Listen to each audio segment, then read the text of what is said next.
have any idea what our next game is going to be?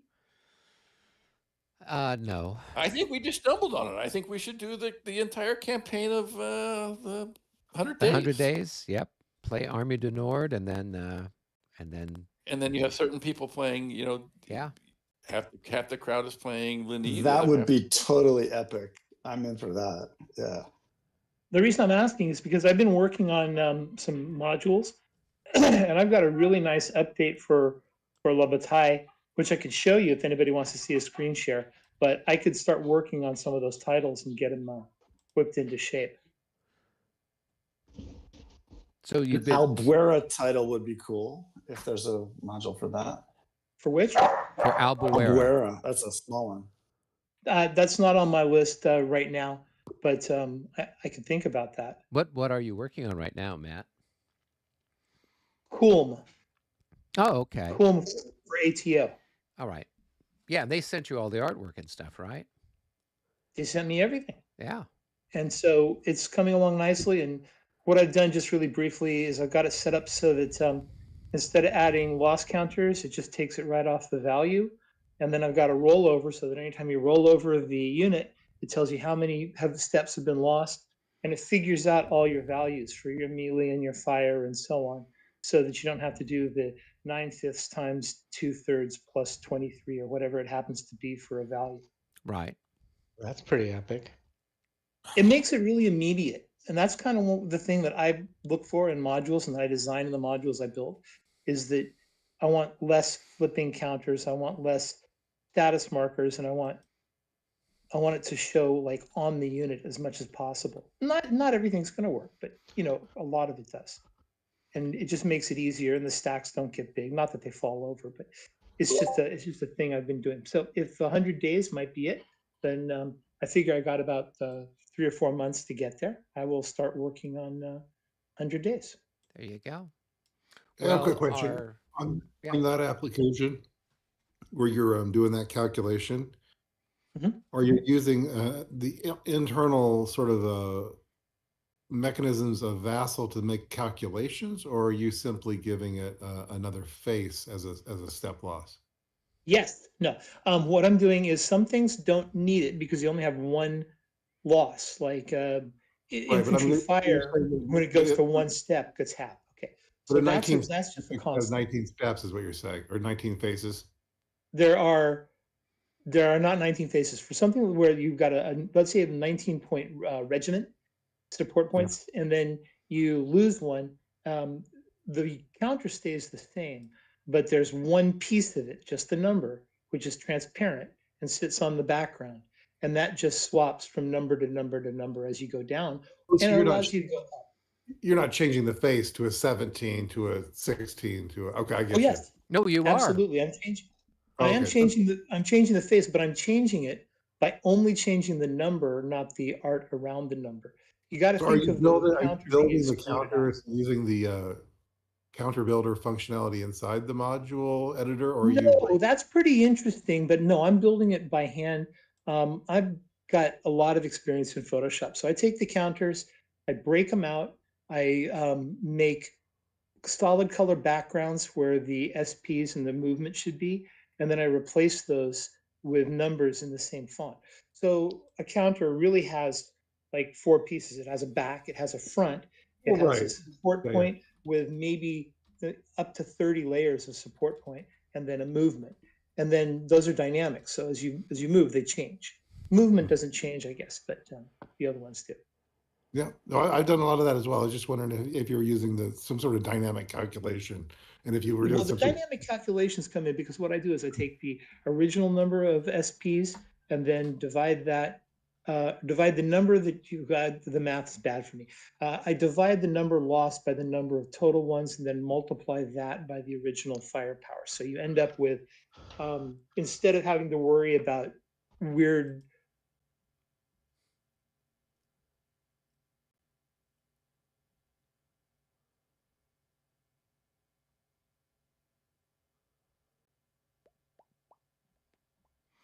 Well, hello everybody who's tuning in.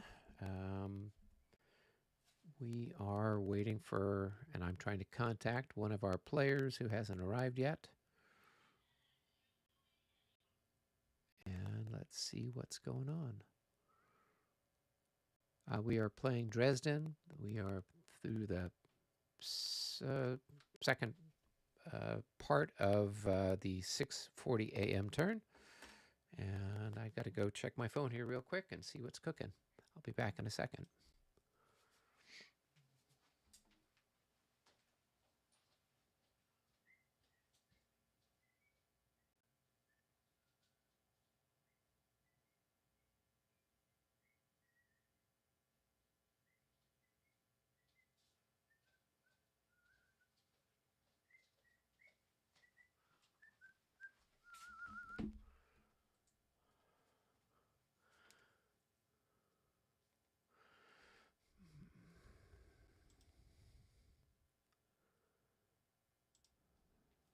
Easiest to use what's in Vassal, but it's up to you guys. Totally agree. Sounds like vassal numbers. Yeah, I think that's just easiest. All right, so we've heard a couple people say weigh in. A little bit more. We got 10, I'm okay 9, with 10 that as people a in game. default, but I don't care if you declare you're using the chart. I don't care if you're saying I'm trying to roll 1 or 2. I don't care. As long as it's obvious what you're doing, you let people know. I think that's Exactly. Default is 5 or 6 on there. You can ask for the other. Yeah, that's fine. All right, very good. Thank you. All right, I'll see you in French course. All right. Hey, Michael. Yeah. Ever since I've been playing Battle for Normandy, I've always read that rule to mean you couldn't end your turn out of supply and adjacent to an enemy, but that only applies if you start your turn out of supply. That's not a change in the 2 versions, is it?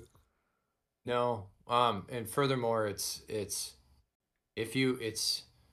rule is that you can't end your turn out of supply adjacent to an enemy if you started out of supply, if it's a mandatory attack hex. Yeah. If it's Bocage, whoopity doo, right? So on and so forth. But all right, the whole gang or all the Frenchies left. Wow. Okay. Yeah, the French have gone down to French HQ. Okay. I tried to reach Matt, and I think he's in the. I think he's in the Vassal module, but I don't see him here in Discord yet. Though I'm not sure where he's at. I tried calling him and sending him a message on Discord, so I'm going to check and see if he's around. I don't have his regular telephone number. So hey, Mitch, looking at the game map, one of your skirmishers, out of curiosity, when your chit comes up, are you able to get one of your skirmishers right here, or even in this hex if it's vacated with gunners?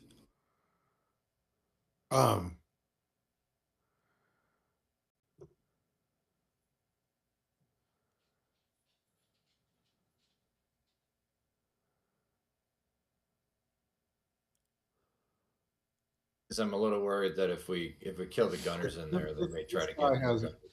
This guy has a movement of 7. Oh, okay. So 1, 2, 3, 4, 5. I get to there. Okay. But I can't. I don't think I can get here. Well, if I do road movement, maybe I can. Formation change. So 1, 2, 3, 4, 5. No, that's okay. There's just no way for me to even jimmy it. Well, you could still get there. You just can't get in there. But So you count it. So there's the rule. I mean, I guess this is really for everybody. There's the rule about the guard. They can go ahead and slough off, what is it, like a company or something like that for replacement gun. They could take a step loss. Call for gunners? Yeah, the call for gunners. Now, let's say that redoubt number 3, they got nobody anywhere near it. We kill the people that are in there, and we basically have the entire thing surrounded. Theoretically, in the rules, they could just take one of these old Gar gunners and magically have them show up in the next regroup chip. They don't have to physically move there. They just magically show up. Oh, no, I thought they had to move Nope, there. they've got to move there. Oh, they do have to move Yeah, there. yeah, Okay, yeah. cool. And they have replacement gunners in the old city garrison area. Yeah. So there's a couple of units there that are, I don't know if they're there or not, but I know that in the scenario, they are like depot units and they are replacement gunners. So Yeah, they can move stuff from there as well as send somebody from the old guard. They just won't be able to get there in time, and we'll have it cut off, and they just Yeah. being that they can't have somebody magically show up and all of a sudden, hey, look at all these guys right next to them. I'm gonna blast them at point blank range. Yeah, no. They've got to move. Okay. They've got to move the guns. They got to move the gun. Yeah. Okay. And then we had in session 1, we had agreed that this terrain, all this like rubble where the old walls have been kind of blown down, we're considering that to be the hex itself to be clear terrain, not That's the hex correct. side. Yeah, the Okay, hex thank you. itself is clear. The hex Okay. side that separates it from the town is the rubble wall. Okay. So if you are there, then you've got the rubble wall between you and whoever's in the town hexes, kind of a thing. Sure. So I can't get in touch with MJ, so I don't know what's up. Did he mention anything to you guys last week about not being able to play this week? I don't remember. Okay. Nope. Yeah, I don't recall him saying anything, so I'm hoping that he will show up. But yeah, I mean, right now they've left the readouts more or less wide open, which is curious. But yeah, I liked your idea of taking the readouts and just screening the MJ? town. Sorry, guys. Hey, I there you are. completely spaced. Yeah, spaced. Yeah, I need to get your telephone number, so maybe at some point in time you can share that with me when we're not on the Yeah, I'll live send it to stream. you on Discord. Yeah, I'll and that send it way to you. then I can text you. Yeah, cool. So Rick, I won't be Yes? able to charge into the backside of readout 2. Readout 2. Yeah, right adjacent. Oh, to the yeah. garden. I wasn't sure if you're able to, but I don't have you enough thought you juice. could. Yeah. I can get behind it and charge the artillery unit that's right back there, but I can get to this hex, I think, if I Uh-huh. remember correctly, and declare a charge, but I can't wheel like 90 degrees and go flying in there, right? Even though even though it would be in my charge zone. Right, you're not facing the right direction. Yeah. You can move sideways. Unless you're in a column of companies. Do you have bum, a different bum. facing? In a column of companies, I think you've got a wider You can do a facing. quarter wheel. Yeah, now the only problem is that you then have to spend 3 points to change into a column of companies. And Right. and therefore I won't be able to get there. Yeah. Right. Yeah, but if you did So- that, then you'd have potentially a facing that would face. No, even then, I don't think you'd have the right facing. So, yeah, you're just going to have to wait or deal with. It looks like you take out readout 3, potentially. Yeah. Yeah. So in readout 2, we'll just have to leave that to Rick. But yeah, I liked your idea, and I think MJ had touched on it, was the idea of, taking those readouts, screening the city, and then have the Austrians turn to face the French here along the Weiseritz, while the Prussians push through to Feldschlossen and Holzhof, and then you've got the reserve that kind of backs up, and you just kind of bottle the French in, or better yet, you know, cut the bridges to the Neustadt and cut them out of supply. That could be fun. Yeah. Definitely look into that, cutting them out of supply. Yeah, that would be amusing. Although they've got a whole bunch of young cavalry guard for over the there. win. Yeah. Yeah. You could cause some havoc if they don't address the facing of what is that, where they have MU4. You could get your Cossacks in behind there if they don't address their facing. Cause some serious damage to the rear end of that stuff. Yeah. I'm not saying Well, this turn, I'm just yeah. as a concept. It's like if they keep that kind of facing and that kind of lackadaisical positioning. Yeah, I they've don't just see got why a your bunch Cos- of they got a bunch of batteries on the other side of the Elbe there, so you just have to Yeah. keep that in mind. That's gonna play havoc to. That's what they're counting on to protect the flank of Redoubt number 1. Are those guns? So I wasn't thinking so much about the guns, more about just the units themselves. yeah, Yeah, but I'm gonna be creeping up that stuff, that cavalry on that flank there. If they don't defend it after they see us take out Redoubt 3, I'm gonna do the same thing on Redoubt 1. Just run up there, attack it, run away. Just make sure that you bum rush.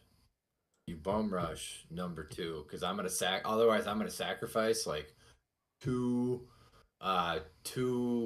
Prussian like lancer units, and he's just gonna obliterate that brigade that I run up at close range with that gun. well, you can only fire at one of them. Yeah, but the density though, he's just gonna pick one. Brennan or whomever is gonna pick one that it's like, oh, I'm gonna be able to bounce into 3 guys, 4 guys, or 5 guys, right?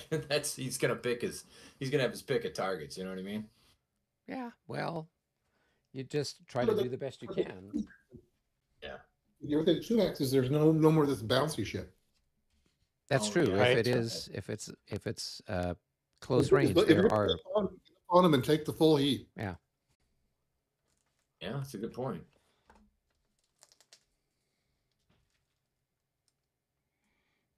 Oh yeah, actually, I will do that because that will Skirmish company. save the lives of many German men. Now, can he shoot over if you have units adjacent to that Redoubt, can he shoot past those units? Nope. He's got. Nice. I'm pretty sure he's got to shoot at what's adjacent. Well, I know that He it's the can't shoot case in over other it? games. Yeah. Well, I mean, you could shoot over other people, right? Normally, but Can't. you can't shoot over your own units in this rule system, right? But as far as targets go, I don't know if there's a target precedence. I know in some of the rules, like Premier, you've got to fire at whoever's, the closest target, or particularly you have to fire at anyone who's adjacent to you, regardless of having a better target somewhere else. But I'm not sure if a similar rule exists here in this. Okay, so let's take a look here. So it says they fire more than once during a turn. They fire once during the artillery chit, and then during the fire segment or defensive fire segment of the assault. They must fire at the same target, and their shot path will be the same. Other stacks, including artillery, may fire at the same target if the target is adjacent to all firing units. 2 adjacent stacks contain it. 3 stacks. Okay, so it doesn't seem to indicate that you've got to fire at. I think in Regs 30 you can fire at whoever you want to fire at. Yeah, it pretty much looks like you can fire at anybody you want. So even if there's somebody adjacent to you. Now, because you're on a higher elevation, and if there's somebody adjacent to that redoubt, technically they're firing over the heads of the enemy at somebody else further back.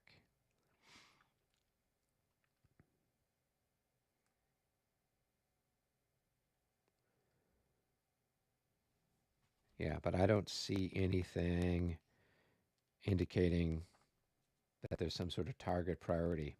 So even if you were adjacent to them, they could pick and fire at somebody else if they wanted to, from the looks of it. Are you suggesting that there's a height advantage at the readouts too?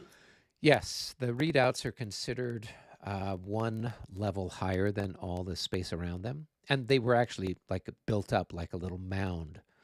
So if you can think of them being like on a little hill, a little man-made hill, and then they have the earthworks and stuff like that built around it as defense, with the back of it open for obviously bringing in troops and resupply. So if you were 2 hexes away with units, then the unit that was 1 hex behind them would be blocked from view from the units that were 2 hexes away, and would be not targetable by medium range. That's correct. Yeah.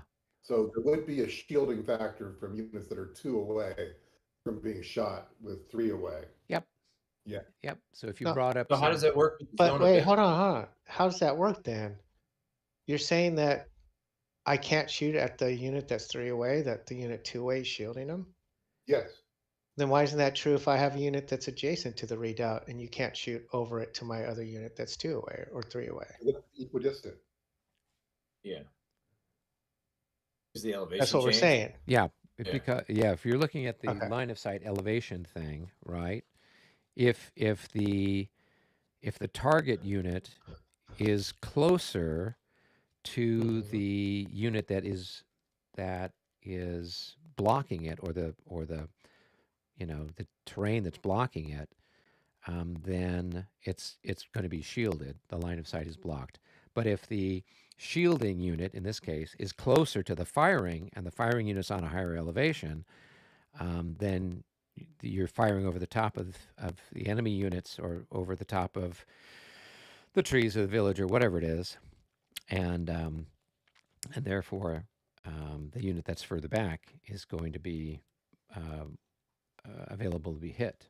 But yes, if you are 2 away, and then you've got another unit right behind it, then you're not going to be that unit that's right behind the one that's 2 away can't be hit by ricochet. But I can still shoot that unit at 3 away.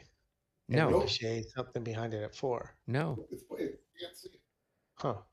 Okay. yeah, Because you can't see it, you can't target it, and so you don't have any, yeah. yeah. I mean, it's there, but you can't see it because the other unit's in front of it. Now, And that holds true if I'm adjacent to it, right? no, because if you're adjacent to it, yes, and then the other guy is 2 hexes away, and the guy's 1 hex away. They still have to take the 1 hex, right? Yeah, I don't think you want to be at 1 hex though, right? Because then you get the double column shift, right? I might want to be there just so that I'm there and he can't shoot at all my other stuff advancing. Right. I would say that if you're 2 away, that's a better thing to do, and then have your other stuff right up behind the guy that's 2 away. Yeah, but what I'm saying is if I'm at 2 away, it gives him the opportunity to shoot at anything. I don't think it does. Right. I mean, I'll look up Like, line can of I sight. shoot at You guys keep something- chatting. No. What if I'm like, if I'm looking down, straight down a hex If you're row? 2 away, then you can shoot at people 4 away. Yeah. Right. 5 away and 6 away.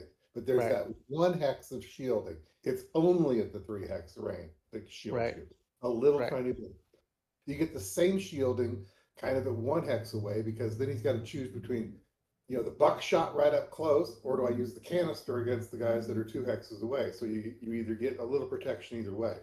So just, if we're going to Yeah, so he can do the same thing as what you're saying. He can either shoot Yeah. at the 1 hex or he can shoot at the guy at 4 hexes. Doesn't If matter. there's an adjacent target, you're required to fire at it. Where does it say that? Because we were trying to find that in the rules.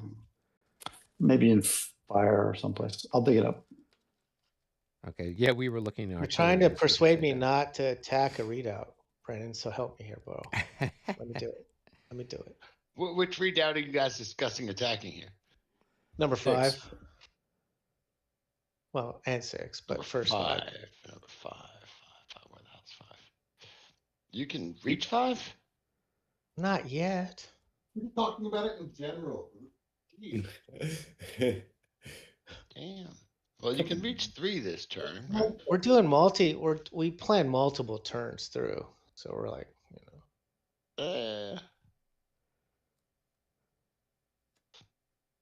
I got a question. We're still in the regroup phase, right?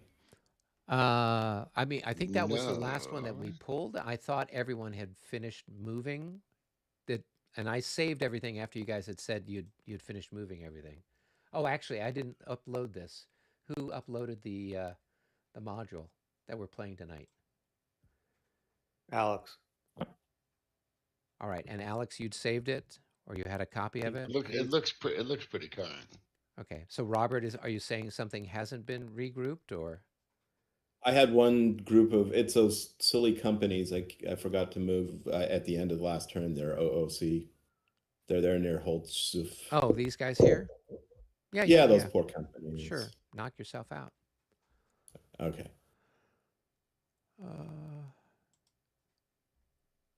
Yeah, and then I think the regroup was, I think everyone had finished that up at the end of last session. So then we'd drawn French 10, Allied 7, French 1, and French 6 were the next ones that were coming up the thing. Who's the French commander for 3?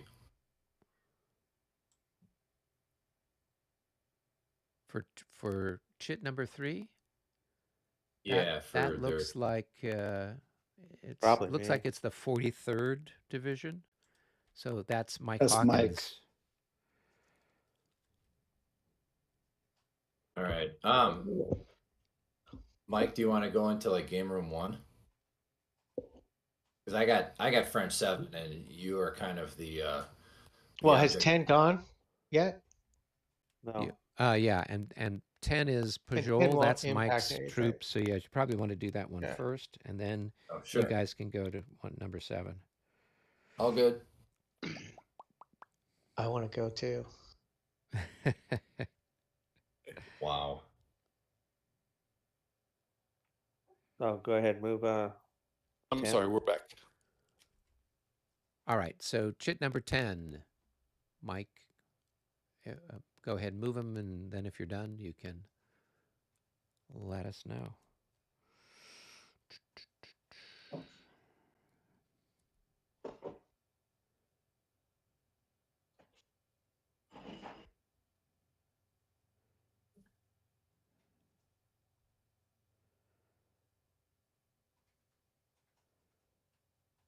Regarding adjacent targets, yes.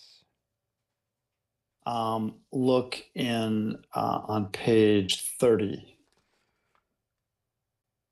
Okay. 15.5.1 arc of fire. 15.5.1.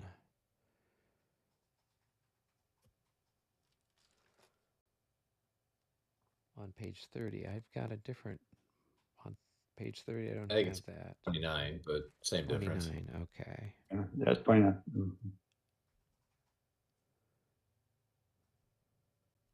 Okay. Combat units may only fire through their front facings, must have line of sight to target that are not adjacent. Any target within the range of the firing unit may be fired on.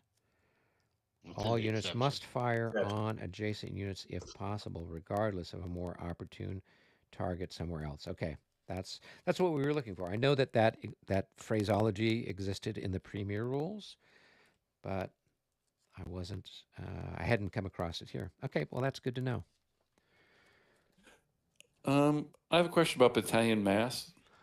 The Austrian units are always in battalion mass. They don't have to roll to go into battalion mass. Is that correct? So they are by default in battalion mass. And so if they are attacked by cavalry, they will roll to stand to face the cavalry. And if so, they are in battalion mass when they receive the cavalry. Okay. When they are being attacked by infantry, unless they are in line or skirmish, they are in battalion mass. And so then they will have the fire defense. I'm pretty sure the fire defense is 9 unless they are a target in excess of 9 increments. And I think it's the fire defense of a column. I think it's actually 6. Well, I'd come across this in the rules, and I know that there was a difference in what the actual rule book says and what is printed in the Regs 30 rules. So in the rule book, they have a fire defense of 9, as if they're in line, unless they are in excess of 9 increments. For battalion mass? For battalion mass, yeah. No, it's got to be 6. Well, and that's It's what gotta I be would 6. think. Yeah, like It's gotta be in the other It's ones. basically a square. And in this mod, column, square, and most mods are the same, and they're 6. I can't imagine it's not. Yeah. No, but I mean, but the for example, in the battalion mass for the premier rules for that the ME guys have, battalion mass has a fire defense of 5, right?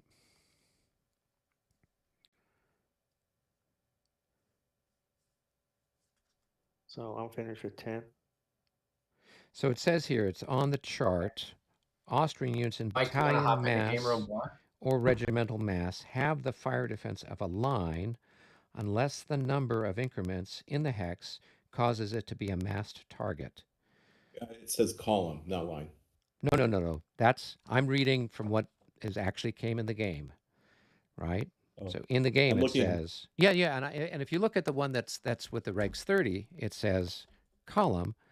The one that comes with the game says line. So the question is, I would think it has to be column. I mean, it's the whole idea. It's a densely packed formation. It's worse than a column. Well, it is pretty much like a column until they're attacked by infantry, and then they form up into a more dense package. But yes, I'm just saying that in the rules that came with the game, it says fire defensive line unless it's a massed target, right? And usually a massed target is one that, depending on I'd have to read with Regs 30, is a massed target if it has 7 or more increments, right? 10 or more. So 10 or more, okay. I think that we probably have to use that line that's on the chart at the bottom lower left of the fire defense table, which says what Eric says. It's battalion mass fire defense. I think we have to use it. The reason that I'm okay with that, although like generally I thought a battalion mass should behave like a column, is that the Austrian firepower has been nerfed in this one to ×2. I think we ought to give the poor Austrians at least something. Some benefit. Yeah, and there's. I'm fine with whatever we decide. Yeah. We just have to decide. That's all.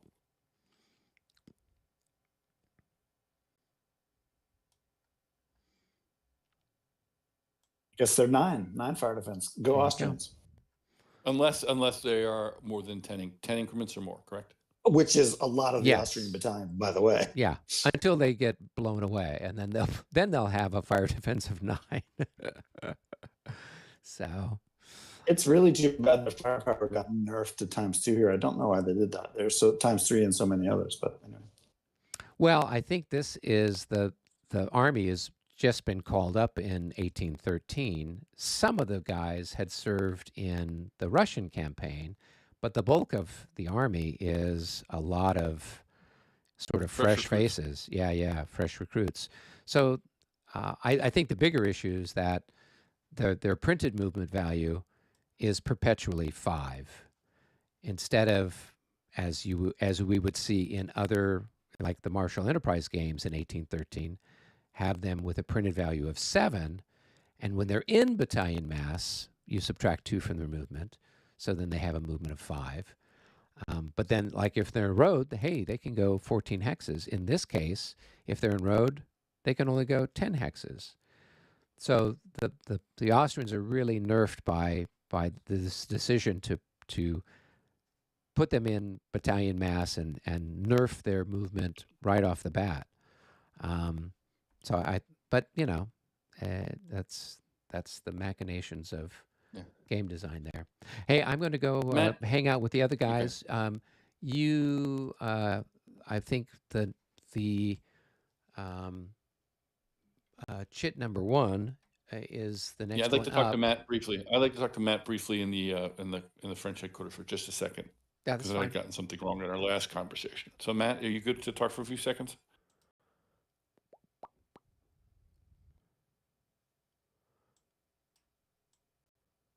Oh, they're already in Matt there. It looks like. Oh, where is Matus right here? All right. I'm here. Matt, are you there? Can we go to game room 1? That way they can talk and we can talk.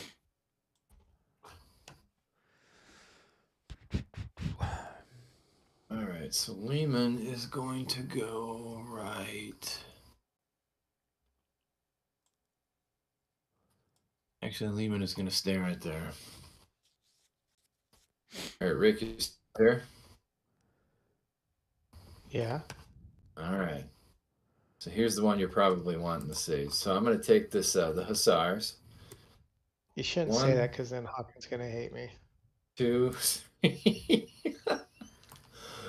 4, 5, 6. And for the record, Mike, Rick has been begging me to do this, so this is all on.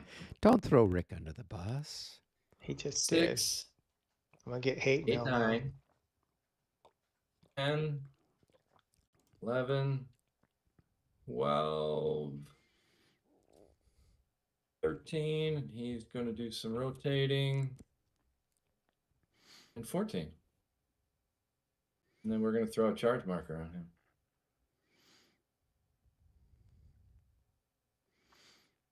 Alrighty. Let's see. I think I got an audience going on here. All of our viewers want to see this. Let's give them what they want. Exactly. Bloodshed. Yes. Yeah. Watch Love the rawness of it. Awesome. All right. So 2, 4, 6, 8. Let's see how far I'm away. 8. 1, 2, 3, 4, 9. Wait. 9. Does Rob, you're here, right? Oh no, Mike, these guys over here, these provisionals, these are your command, right?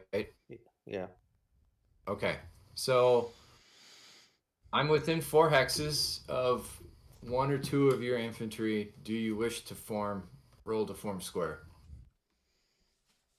No. Okay. That's 10. Wish to form square? No.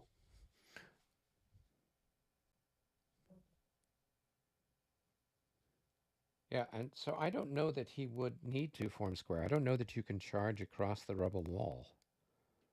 The provisional units there are in general order, number 1. They can't form square. And number 2, there's a rubble wall and a cavalry can't cross it, neither moving nor attacking. Yeah, yeah. So all right, I don't 10. think. Yeah. Oops. All right, 10. He is going to charge. So I think you need to roll to see if he does, because he is Landwehr cavalry from the looks of it. Yes, he's Landwehr. I believe I make that at the point of actually enacting the charge. Okay. You make it in order to declare the charge. If you fail, you stop, and the movement's over. Yeah, got it. All right, so that is to say, you do that now. Yeah, so you'd want to do it now, and if he passes, you he's keep charging. The charge. Okay, then you keep the charge marker on him. He's going in. That's right, baby. He's charging. All right. Let's see. These boys here. 2, 4, 6. Everyone's in the French headquarters. Interesting. 7. All right. Is Mike. Is Matt moving? Are the 2 Matts moving on the other side of the map? We theoretically all should be in some game room, not the HQ, probably. Yeah. Yeah. I'm going to go into the game room for the lobby. Yeah, so why don't you and MJ go down to game room 1? That way you guys can execute French maneuver unit number 1. Yeah, exactly. And this group should go to game room 2? Yeah, and you guys should go down to so Hawkins and Michael and Rick go down to game room 2. That way the French have it to themselves. Okay, here we go. All right, Mike. Those Prussian cuirassiers are now within 4 of this stack. You wish to roll to form square. Yes. Okay.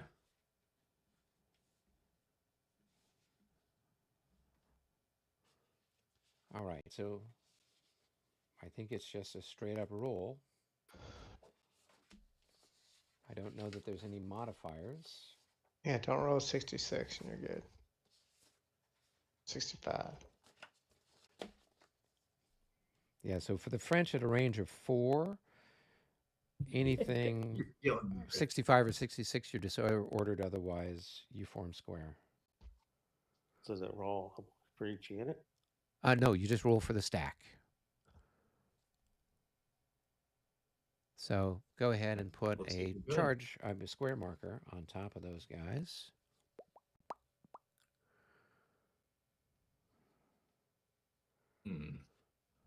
So I'm a 3rd.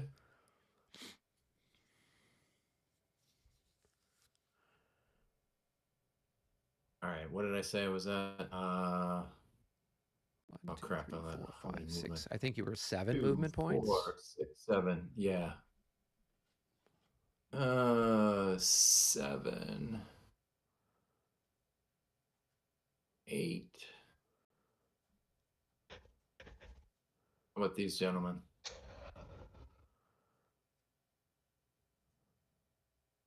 Would you like to roll for them? Yeah, you just rolled a 61, so they're going to pass barely. Okay. 8, 9, 10, and let's see. We will finish. So I have a question. Can heavy cavalry move like that? I thought they had to move just in the 2 front hexes. But they can rotate, right? It doesn't cost anything to change facing. It doesn't cost to change facing. Yeah. Okay. You just have to have you have to have at least one movement point left to make your final turn. So if you'd spent all 11 points moving somewhere, then he'd have to face whichever way he was facing as he entered that hex with the 11th movement point. But if he's only moved 10, he's still got 1 movement point left, and then he can rotate and face any way he wants. Okay. Cool. There's also rule 9.3.1 called moving by the flank. And lines can go sideways as well as forward. Oh, cavalry or infantry. Okay. Any unit in line can go sideways. Okay. As well as forward. Can they? And it's just 1 movement point? Yeah. It's just like yeah. Right on. Thank you. And 11.5, 6. Moving the Gonna road come over. out of column for 7. He's gonna move right there for 8. Michael, was that guy in a road column? No, he started in line, went to road column, moved here. So it's 2, 3, It's 2.5 to go to 2.5 to go to road column. Because he's got a.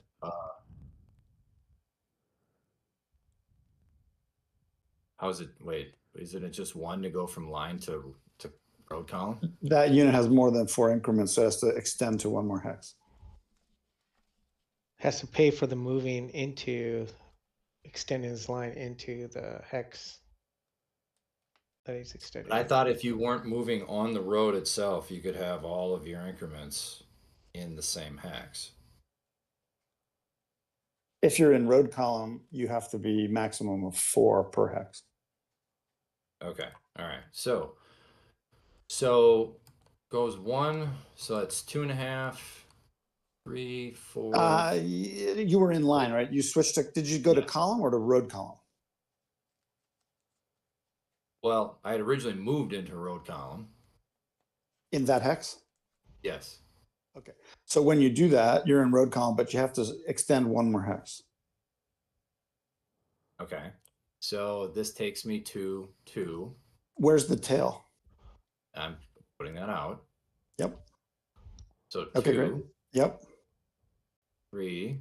That was when you move the tail onto the road. Right. Gonna cost you 1 more. Yep. That's 1 there. So 2.5. So this is then 3. No, wait.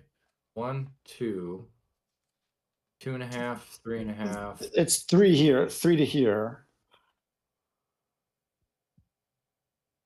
3. You're 3 in these 2 hexes, and now you're moving on the road. So to put him right there is 3.5 total. 3 total. Wouldn't it cost this guy 1 to move from here to here though? Let's see. He was line. He went to road column. That's 1. Extend 2. Move 1. 3. 3 now. 3 here. Okay.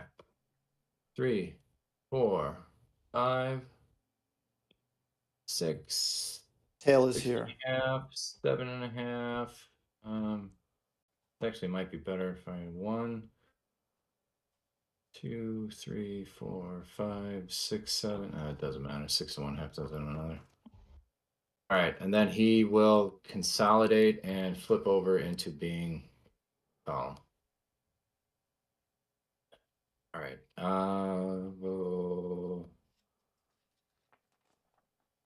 All right, so he's going to go into road column. So he extends into right there. That was only 1.5 to do that. Yeah.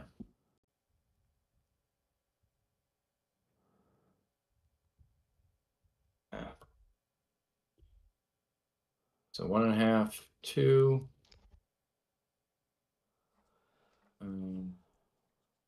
Right. 1.5, 2, 3, 4, 5, 5.5, 6.5 to consolidate back into column. He will do the same thing.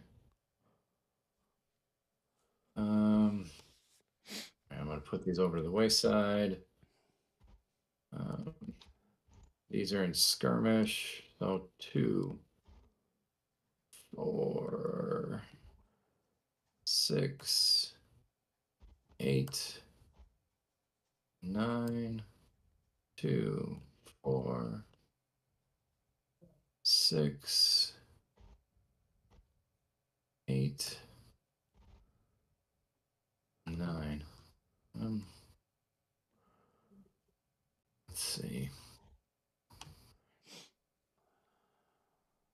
All right, 1.5, 2, 3, 4, 5, 5.5. Consolidate. No, he has to stay like that. You know what? We will consolidate and then flip back into column. 2, 3, 4, 5, 6. All right, so he just goes into column. 2, 4, 6. Plex is going to go right there.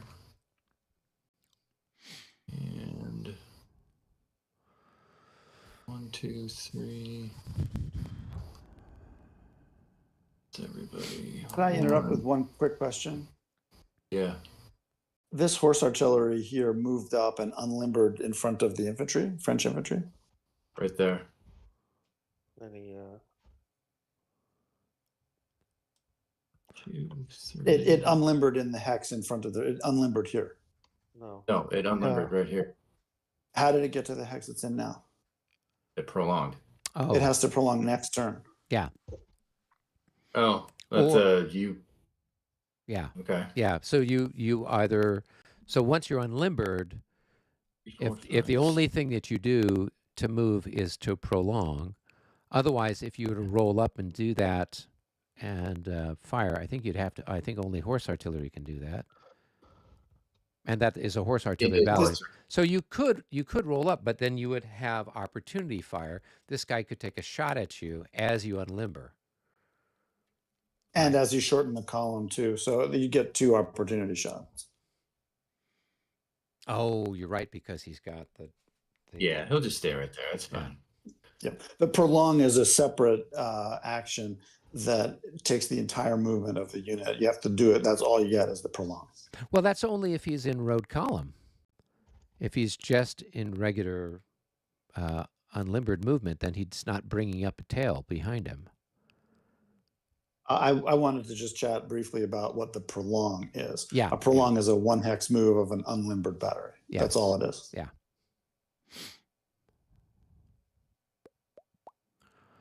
Two, 3, 4. No. 2, 4, 6. Brennan, can I grab you in one of the side rooms for a rules question? Sure. Let's go French headquarters. Okay. French quarters. 2, 4. All right. So Grim Harbinger is asking, I'm curious, Eric, that cavalry is basically running in front of the guns.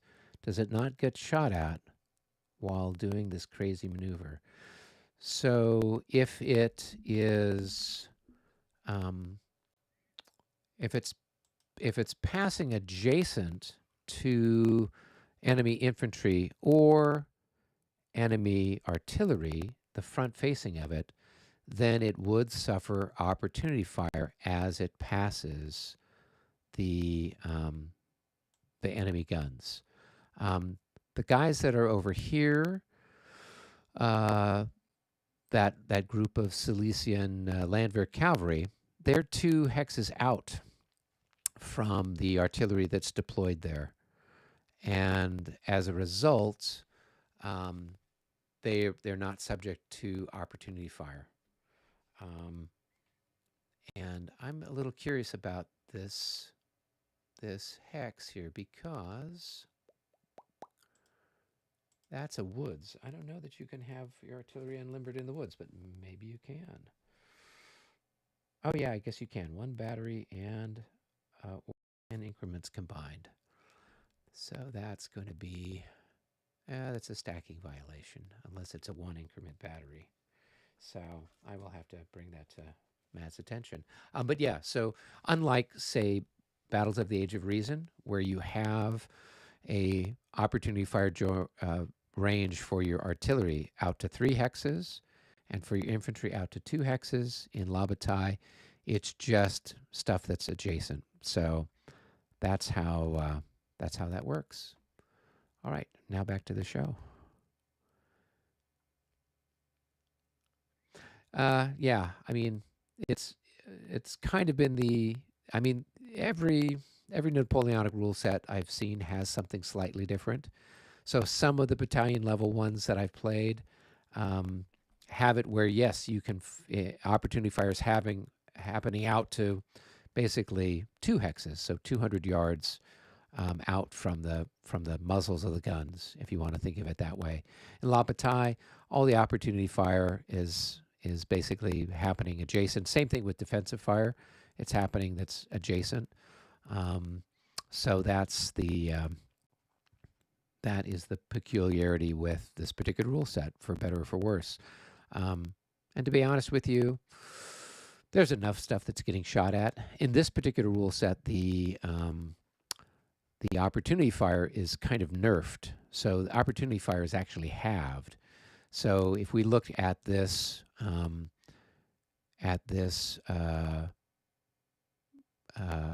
artillery unit, it's got a fire value of say 16, but for the purposes of opportunity fire, it's only worth 8, right? And so yes, opportunity fire is kind of nerfed in Regs 30, which is different than it is in the other rule sets where it's full value. So yeah, it's a good observation, Grim. Thanks for bringing that up.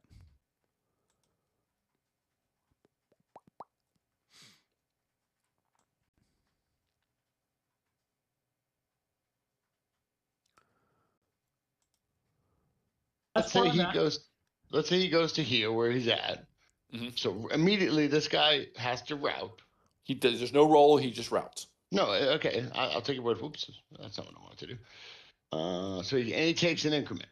He takes an increment loss because he's routing in front of out of an enemy zone. Right. So he goes here, and this guy down here goes to here. Correct. No. Okay. Yes. Now he makes the recall roll. Right.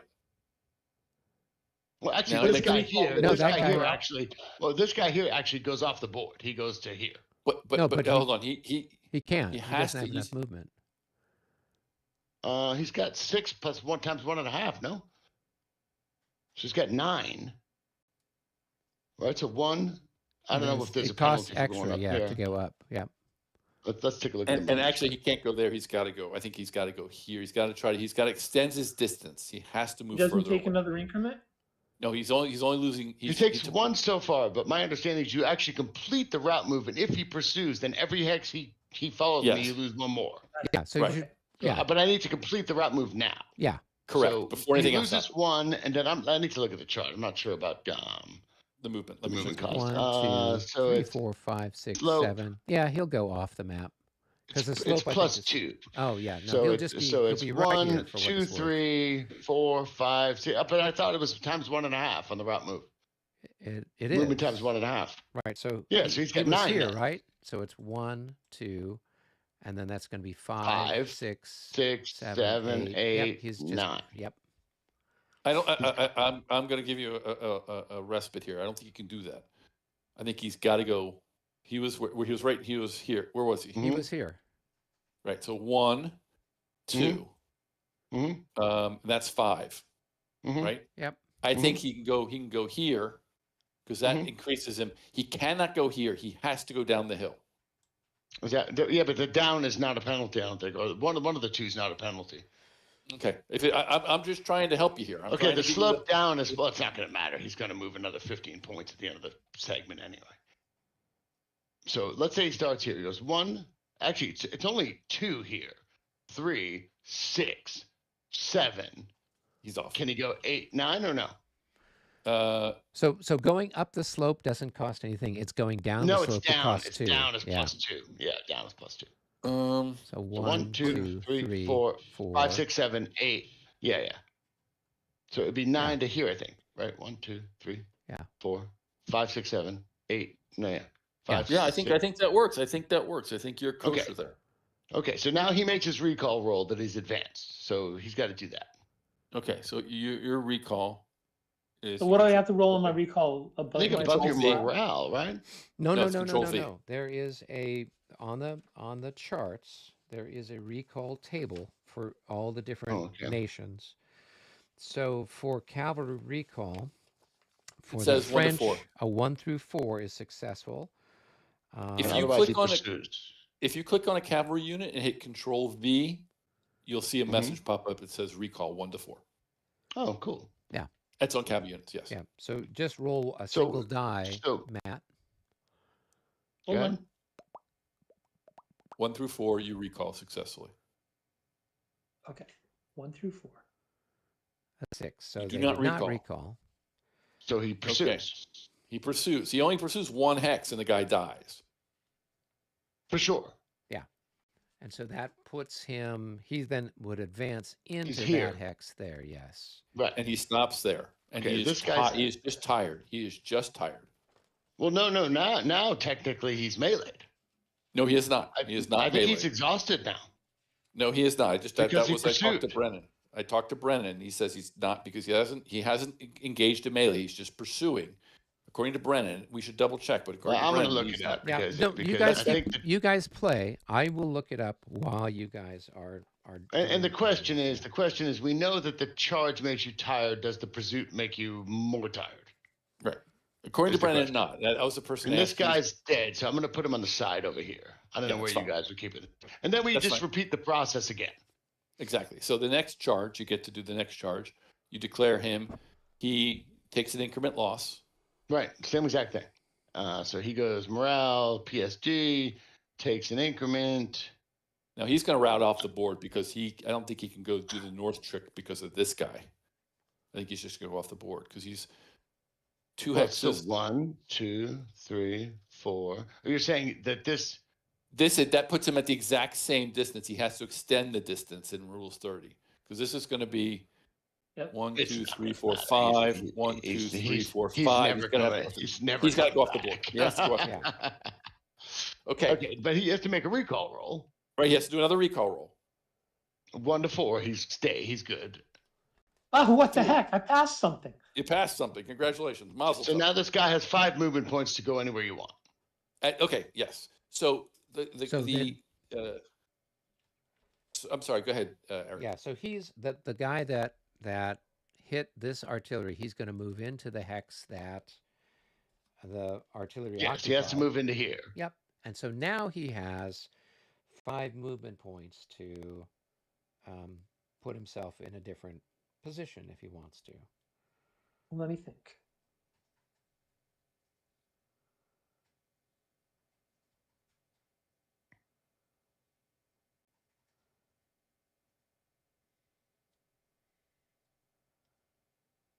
Okay, I think that's what I want to do.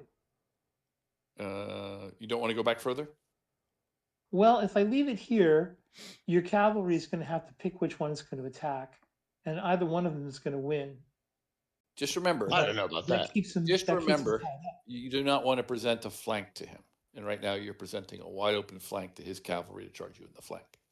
Here. The cavalry moves so far in this game, I can't imagine that no matter where he goes, I'm going to get a flank on these guys. The only place he can go that won't happen is there. He can go there. The sunken road will stop the flank attack, right? And this Okay. unit will stop a charge as long as he's pointing Okay, at the right. very good. You point in the right direction. Yes, you are. That's where I'm at. So now the tired unit here, anything I do with him now? He's going to get a five. He'll get a 5 hex regroup as well. But he may be exhausted. We're not sure yet. Okay, so it says He may also be disordered. He may also be disordered as well. Not sure. Go ahead. right. I- So I'm- I cavalry need to may look up attempt to the pursuit rules. recall. So after a defender that has declared a target vacates its hex by becoming routed either due to a failed roll to stand or as a result of melee, the recall is attempted at the beginning of the pursuit step, right? So you rolled for it at the right spot. Now, the moment defender has declared target vacated, Now, it doesn't say what happens if you fail to recall.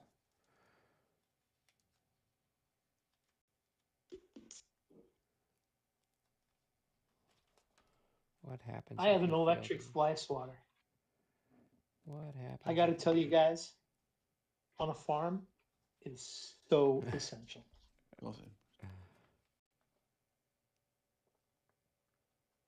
Okay, so you have to do pursuit or melee. Okay, so then we have to look up pursuit. We need to look at 19.4 and 19.5, I think. Thank you guys for helping out here. That's a big learning experience for me too. All right, so pursuit, right? Okay, I've got my AI is telling me this if you want to hear it. If the pursuit is within half of its movement potential, the cavalry unit is just tired. If the pursuit exceeds half its movement penalty, the cavalry would become exhausted. Now, that is the AI. The AI is notoriously wrong. That's for mixing up all three rule sets together. Exactly. Well, this is why you Which I've need to experienced. use Notebook LM, because then you just put in whatever specific rule book you wanted to look at. And Oh, that's only what I go did with through- mine as well. Yeah. But it still makes shit up all the time.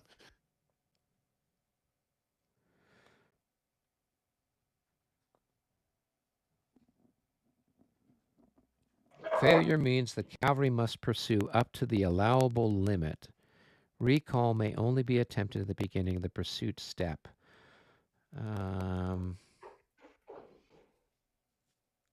Cavalry regroup when charge, including reaction, opportunity charges, and resulting melee is finished, both attacking and defending. Cavalry which did not rout, recoil, or bounce may cavalry regroup. Each stack may expend up to 5 movement points to move away from their current location. Cavalry regroup is voluntary and may trigger opportunity reactions. Charge completion. Yeah, so so even though he failed the recall roll, it looks like you still are able to do the regroup. I mean, you can definitely do the regroup. No, you definitely do the regroup. It's not. There are two questions: is he exhausted or tired, and is he disordered? Those are two questions. Yeah. Let's look up exhaustion. Let's read the rules around exhaustion. Let's see. Yeah, you'll probably find it in the rules 138 times. I'm looking. Where's exhaustion? Find it. Exhausted. Cavalry doesn't perform a reaction move. There's no freaking. Cavalry units that perform a reaction move before assault or charge. Okay. 19.15.13 says cavalry units that perform a reaction move or retreat before assault or charge and use more than half their movement potential in doing so end exhausted. So he hasn't used half his movement potential. We know that. Well, no, he may. Of course he has. Of course he used like 14 to get there, then 4 to charge. Yes. You're right. Sorry, I didn't know where he started. I didn't know where. A mile away. It's one of the. What was that? What was that rule? I'm sorry. That was so that's 19.15.1.3. 19. Do we have a page number? That's on page 49. 40. Yeah. So yes, 49. cavalry that perform a reaction move or retreat before assault or charge and use more than half their movement potential in doing so end their movement exhausted. So he's exhausted. So those two units would be exhausted. Yeah. Yeah. I would Now, give you the only that. other question is the other one is the one who pursued disorder. Right. So we answered the exhausted. I think we're all set on the exhausted that they are exhausted because they moved more than half of their movement in the charge. Let me look up pursuit. That's the next thing. Because I mean they didn't melee, so I'm not sure they're disordered just by virtue of having charged. But I don't think they are. I'm pretty sure the pursuit is going to disorder them. Like I'm like 98% sure, but we'll see. There's only one pursuit of 1953.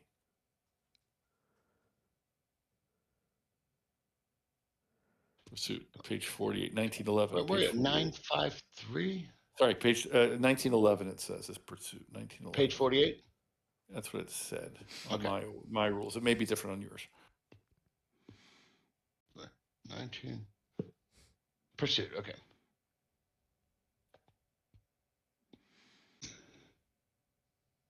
Okay, procedure, number of hexes, blah, blah, blah, blah. The pursuit ends when the units are eliminated. Pursuit, yes, one increment for each hex, blah, blah, blah. Okay.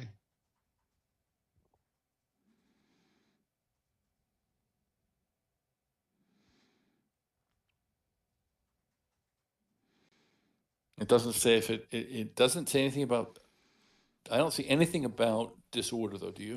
Well, here I'm not seeing it here, but I'd be shocked if they're not disordered. Yeah, so here it says advance after charge. If any of the target hexes were vacated, charging units must advance into the vacant hex. if the hexes were vacated all because cavalry of that advance melee after melee are disordered. in step It says 5. right there, 1910-1. Yeah. All cavalry advance after melee, but this is not melee. You routed before melee happened. Yeah. So hang on. Right, If the right, hexes were vacated because of melee in step 5, the charging units become disordered, right? So that That's did not not what happened. happen, right? So I would say because there wasn't any melee, that they wouldn't be disordered. It looks like it's only if they. No, it says it in the same thing that they're not disordered. It says it Yeah, they're not 1910-1, disordered. cavalry that charges and perhaps pursues but did not melee are Right. not disordered when they advance. So they're exhausted, not. Exactly. So they're my exhausted in read good of this order. is they're exhausted in good order, but they are. Yeah, that's I exactly agree. right. That I they are concur. exhausted, but they are not disordered. Yeah. I So I moved concur. I moved this guy back 5, right? Correct. 1, 2, 3, 4, 5. So his flank is protected. And now here Well, he it doesn't comes. matter. You're exhausted. You're not going to be able to retreat, and you do not want to be there because, well, no, you can still charge. You can still charge. You're right. You can charge around. Okay, Who so can where charge? do I get an exhausted marker? You just You You just increase. flip the single line one Yep. over there on the reverse side. Yep. Yeah, there you go. There you go. Okay. And then keep the charge markers on top of the guys, so that way you know they charge this turn. So Yeah, that you way flip then. them over to the charge tech side. and that way we you know not to remove their exhaustion. Right. exhaustion. Exactly. Right. I'm getting the hang of this. We both are. This is how you learn the rules. Thank you, guys. That was a very informative and well discussed. Thank you for all of that. Well, yeah, I think we played it absolutely correctly, and especially telling him he's got to charge. You like, what are you doing? You got to charge, right? And I'm sure he had the intention of it, and it's just a question of okay, it's now is when you have to declare that. Right. Okay, I thought it was later, but so thank you. No, you're good. You're good, dude. Change this You're charge good. to how do I change the charge to a text charge? So you just flip the one with the 2 orangey arrows. You just flip it over, and then Click put on it that and on hit top Control of the F. stack. Click there's on no the orange. flip. There's no flip and Control F. Oh no, doesn't you're right. You're right. Then Oh, leave there it the must way be a it is. separate counter then, I guess. Yeah, that's weird. And the Lidney one, you can flip them over, and they just say the charge text, and then you know, like that guy moved Exactly. this turn. Just leave it the way it is. We know. Yeah. We know. Yeah. All right. Okay, so that's that. My question now is, should I also charge for this guy down here? Well, you That would ship have is needed. sailed. You would have needed to do That's that. already passed. That's already Yeah. happened. That's already happened. And he's in my guy's in square anyway, so I'm not sure I would do that. I mean, Well, my tiny, guy's but- small. He's very small. Your guy is Not a fucking big one. huge. He's ginormous. Yeah. He's Okay, huge, well, next time. 18. An 18 for a Shashura Cheval is it's unusual. That's huge. That's 900 guys for French unit. That is big. Okay. That's I'm going huge. back to the game room. Okay, guys. And the MU is done now, by the way, I think. It is done. Yeah, let's move up then. Okay. Or- So now yeah. we can go to who's French number 6? Am I going back to the lobby, or are we staying in game room 1, or what? Are We're you not French? saying the game Are room you- 1. The question is, are we are you going to number 2? 6? He's number I'm 2, not- I think. I'm All number right, 2. I think Alex is number 6. Right? So you guys might as well stay here. I'll go tell Alex to come back down.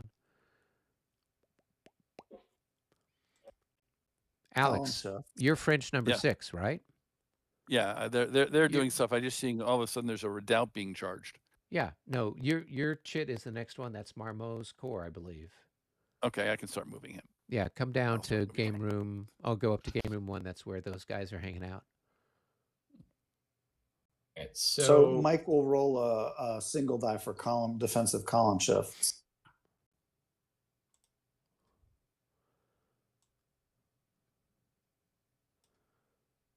Oh, nice. So there's 2 column shifts. So the attacker is thirded because you thirded it for strength. So you're down to third, and then what does that give you for strength? let's see. So this is what? Rear. So I'm what? Reach So- 1.5. And I'm double as well too because I'm charging for 3 or more hexes. Light cavalry's not doubled for that, only heavy. So your chart- 13 is your value. Yeah, Right? but the charts here don't make a distinguishing between light and heavy, though. For It's a 5th edition chart, not it's a 3rd edition chart, maybe not a 20 Regs 30. Regs 30 light cav doesn't get doubled. oh, okay, all right. Well, So you okay. might want to do it with the full thing, knowing that you're not doubled. Yeah, I would like to do that with the full thing. Then I apologize. I thought that I was getting because the chart had that. So okay. Then you got 5-to-1 odds shifted down to for the defensive shift. Yeah. So let me go ahead and pull up the assault.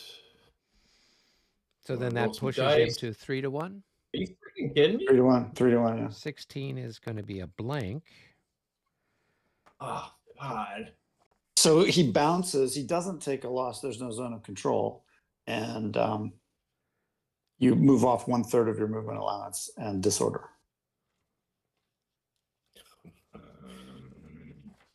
Mike, your guys just won like legions of honor and all kinds of cool stuff.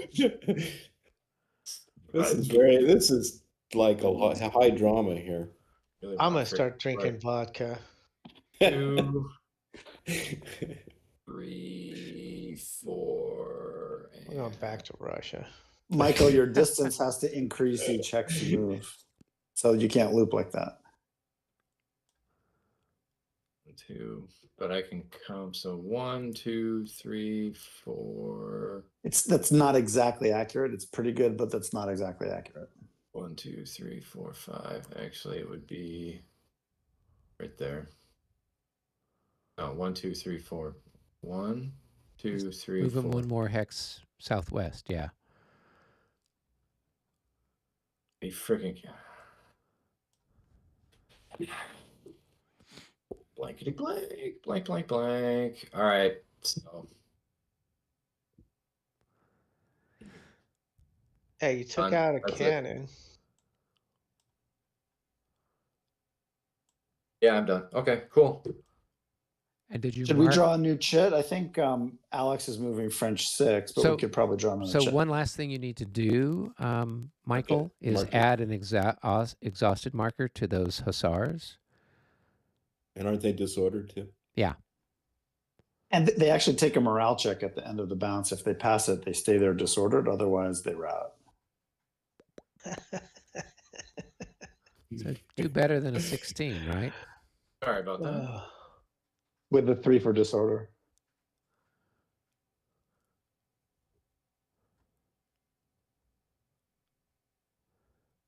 So check a pair of dice, Michael. Oh, anyways, Kleist is done.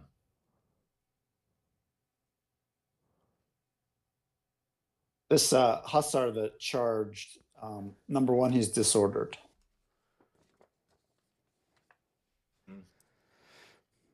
Number 2, he needs to roll after the bounce. He rolls a morale check to see if he don't even rout beyond the disorder. Okay. He doesn't rout, so he's just disordered. Now he's also exhausted because he fought, charged and He fought. charged and meleeed, yeah. Did he actually melee though? He got whacked with a rammer. Yeah. I think they whacked the tail of the horse.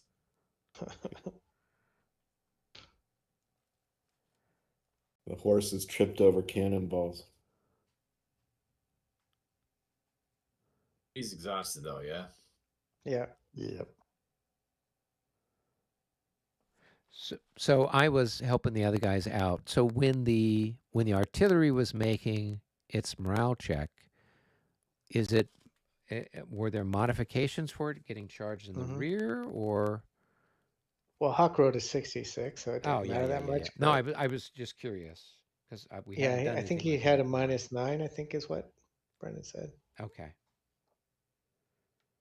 Yeah, because if you're being charged by light cavalry, it's a -3. I was surprised he got a defensive roll shift, honestly, but fine. Well, if you pass your morale check, you still get the defensive roll, even if you don't get to shoot at the other guy. Yeah, I Right. thought that was interesting. I didn't realize that. Should we pull a chip? Yep, there's a bunch of them waiting in the cup. So they're working on number 6 right now. Oh, got to look over what happened to number 1 here. There were some cavalry charges that that Matt did on the other Matt. Around Gorblet? Yep, Gorbitz, yep. yeah, west of Gorbitz. Okay, so number 7, then the reinforcement chit.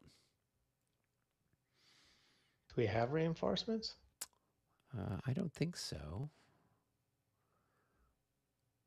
No, the French always get reinforcements. I mean, I think there's some, but they come in at like 5 o'clock in the afternoon. 7 is going to be Alex's cavalry moving after his infantry. Right, and then number 2, I think That's is Matt's Matt infantry also. corps. Let's pull some others and see. Number 3, I think that is Hawkins, and then the leader chit. So at least you got something to look at here. Hawkins can move, because I don't think anything going on that side of the map is going to affect Hawkins moving the, 43rd Division? So... And Eric, you could go let Matt Yep. know that he can move the second corps. He can probably do that in parallel with Alex. Yep, I'm going to go ahead and let him know. Yep. Hi, gentlemen. Yeah. We Yeah, pulled 5 hexes for light cavalry and 3 for heavy. we have pulled a few more chits. So the ones that are of interest is 2nd French maneuver unit number 2, That's and French number 7. So number 7 comes up, and then number 2 is after that. No, so I'm assuming Matt's still in the room. That's us. Matt should still be in the room, right? No, I think he went to do something, but he's here. Oh, okay. No, he's here. Okay. He's here. Yeah. Talking to him now. So Alex, you want to do number 7, and then What's number 7? Number 7, I sorry, believe, number- is Walther's heavy cavalry. That's that group of French. Yes, it is. I'm Yeah, still doing 6, so you'll forgive me Oh, if, okay, yeah. I'm still quite engaged. Okay, so when you're done with that, you can do number 7. In the meantime, Matt, you can start to do number 2, which I believe is Victor's Corps. And you can go ahead and start. Yep. Number 2 is Victor's Corps. So you guys can start shuffling things around, and I'm here to answer questions and help out. Okay. Well, so what, just a quick question here. Based on the retreat we just did, if you cannot move further away from an enemy, what happens to you?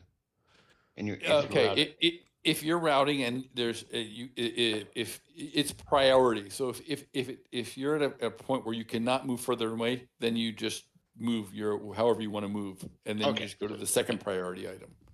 But if moving off the map is a priority, it allows you to move off the map. You move off the map. Okay. We have decided, and we're playing Mont Saint Jean on the other night. We've decided to use the primacy, the retreat rules from Clash of Arms. It's less drastic. It's what we would call less onerous. Yes. If we want to use an SAT word. That's for all the high schoolers that are tuning into the live stream. They get their SAT prep. In my family, we contract that and make it lonerous. And when you get a moment, Matt, no hurry. When you get a moment, can you you have a cavalry unit down here under one of your charge markers that's on its that needs to be flipped over because I can't see its strength. Like it's on the back. It's on the back side. Oh, I'll flip it for you. I don't think I can. Oh, you should be able to. I don't know. I know when I play Lidney with my guy I'm playing with, you can't do anything with the other guy's counters. Oh, really? Interesting. I know. Yeah, you can't flip. Just for yes, I wonder if I can. I'm just gonna do one of your. Yep, So- I can. I just flipped one of your guys real quick there. Okay, so it does work. I mean, you can physically do it, but you shouldn't. You shouldn't play with other people. Well, you shouldn't. Right. You shouldn't. You shouldn't be looking at the melee factors. Yeah, but it's the evening on a Monday night. Somebody's got to go to the bathroom or get a drink, please, by all means, flip my stuff if you need. All right. Well, I didn't think I could. Otherwise, I would have. Yeah. So Matt, you can go ahead. You've got Victor's Corps. That's 2 divisions that look like they are in command. So you have the 4th Division, which is up there at Bergstadtel, and then you've got the other guys here, Vial's group, which is the 6th Division. And I think pretty much everyone's in command who's in command. Oh, by the way, one thing we forgot to do, I hope you don't mind if I do it right now, is when his pursuing cavalry left this ZOI, he should have taken op fire. Yeah. So just go ahead and roll. You need something pretty high. Like a 65 or something, then we'll look at it. But it's But this guy is in general order. Do I need to flip a counter or do anything here? Nope. We just know it's he's just because he's in the town. You know he's in general order. So you just face him upwards, like north. Yeah, you could face him any way you want, but he's facing a hex side, not a hex vertex. Yeah. Well, I thought in general order you have no facing. No, you have it's front facing, except you do have 1 rear hex facing. Oh, then don't listen to me. Then you face him wherever you want to face him. Yeah, but he's facing a hex side instead of a vertex, so you have him in a fine spot right now. No worries. I thought general order was like this guy in the square. No. He's in a special structure, so that's why he's got an all-around facing. But otherwise, general order is 5 front hexes and 1 rear hex side. Okay. And of course, I'm going to take a look at it in the rules, and the rule set for everybody else. That you're wrong. Yeah, exactly. In all the other 500 iterations of La Bataille, it's this. But in Regs 30, we decided to do something differently, just to mess with you. Just to screw with all you people out there. Yeah. You were getting comfortable. You were thinking, hey, maybe it's similar to something else. Nope. It is correct. I have not been proven wrong by this rule set. Okay, so you have 5 front and 1 rear. That's correct. Okay. So 6 is that was 6 is done, I think, and I'm moving on to 7. That was very convenient that I got both my guys pulled right after each other. And Matt, if you could count out your moving factors as you're moving, I'd appreciate that. Yeah. Okay. Because I'm kind of half watching it. Half watching. Half All right. Half smoking a cigarette in my yard, looking through the window at my screen. 1, 2, 3. Yeah, Mama can make the chicken. 4. So it would be 4, 5, right? Because you changed into line, and then going here costs 2 more points, so 6, 7. So 1, 2, 3, 4 to get here, 5 to change into line. When you're in line and you're moving, it's cost 1 extra movement point for every hex you enter. Why not move in and then change to line? Because then you would have opportunity fire. Because you change formation in ZOI. So if it's better to change here and move up to there than it is to go here and change, unless you have than to go here and change, because then this guy here can shoot. Right. Now, if you don't have enough movement, well, then you're hosed. Yeah, it's not opportunity fire in this game is relatively useless. It might be pretty good by skirmishers because of their multipliers, but you're good. Keep going.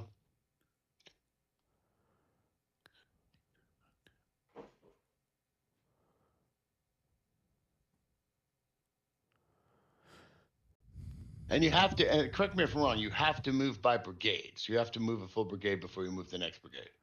Well, yeah, you're moving the division, or if you have a brigade, you're moving the French are brigades, right? Nope, the French are divisions. Divisions. The French go by division. Yeah. So he would move all of the 6th division before he would then move on to another division in his formation. Right. Exactly.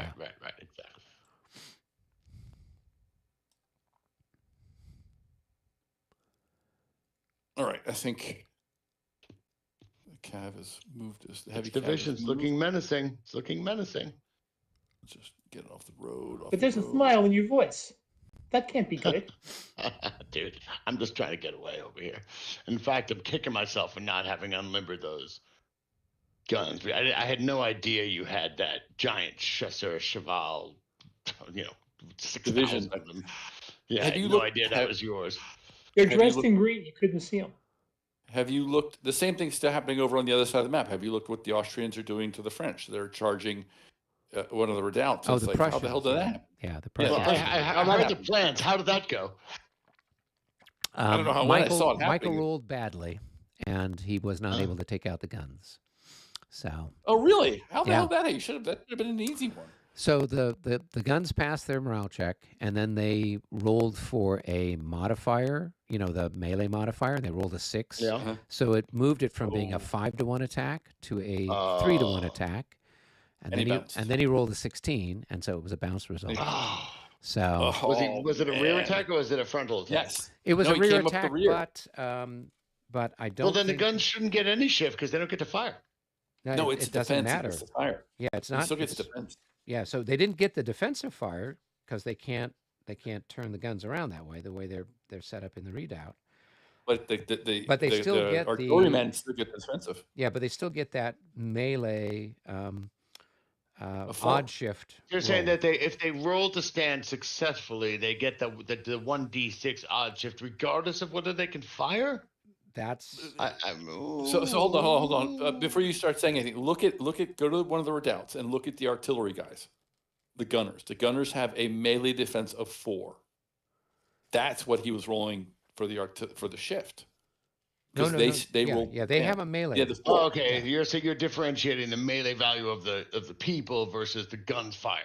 In the Right. redoubts, you have the gunners and the guns. It's unique. They have a different. It's very unique. The redoubts. So in have other words, the gunners. guns didn't get to shoot.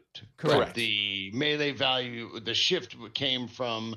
But I always thought that shift was based on effective fire. That's interesting. No, No. it normally is, except in this situation, the gunners have a defensive value. So there's two things. So one is if, say, for example, they were charged through the front, right, through a front hex, they would then get a 2-column shift in their favor for the fire, for the defensive fire that happens, right? Because it's point blank. That's totally separate from the modifier that is for the melee. So when you do the melee, then you take a look at the melee value of the units that are involved. You calculate the odds, and then the unit that the defender, if they pass their morale check, then they get the opportunity to roll for a modifier that's going to then change. That's going to move the odds in their favor. So if you rolled a 1, 2, or 3, nothing would have happened. There's If- no shift. Yeah. You need to roll high on that thing. But now because of that, now you're going to see the guns fire defensively, and you're going to see how devastating those guns can be at point Well, the blank. guns frontally are devastating. No, they'll- I mean they'll they put 3 just have hits a on. value of 16, so they're not anything different than anything Yeah, but they're else. doubled and then shifted. Doubled. Exactly. Well, no, doubled. they're not doubled because nobody's assaulting them through the front right now. No, if you frontally, it's also Yes, what we're talking yes. about. Then you're doubled and then you have And the you get shift on top shifts. of everything Yes. else. Yeah.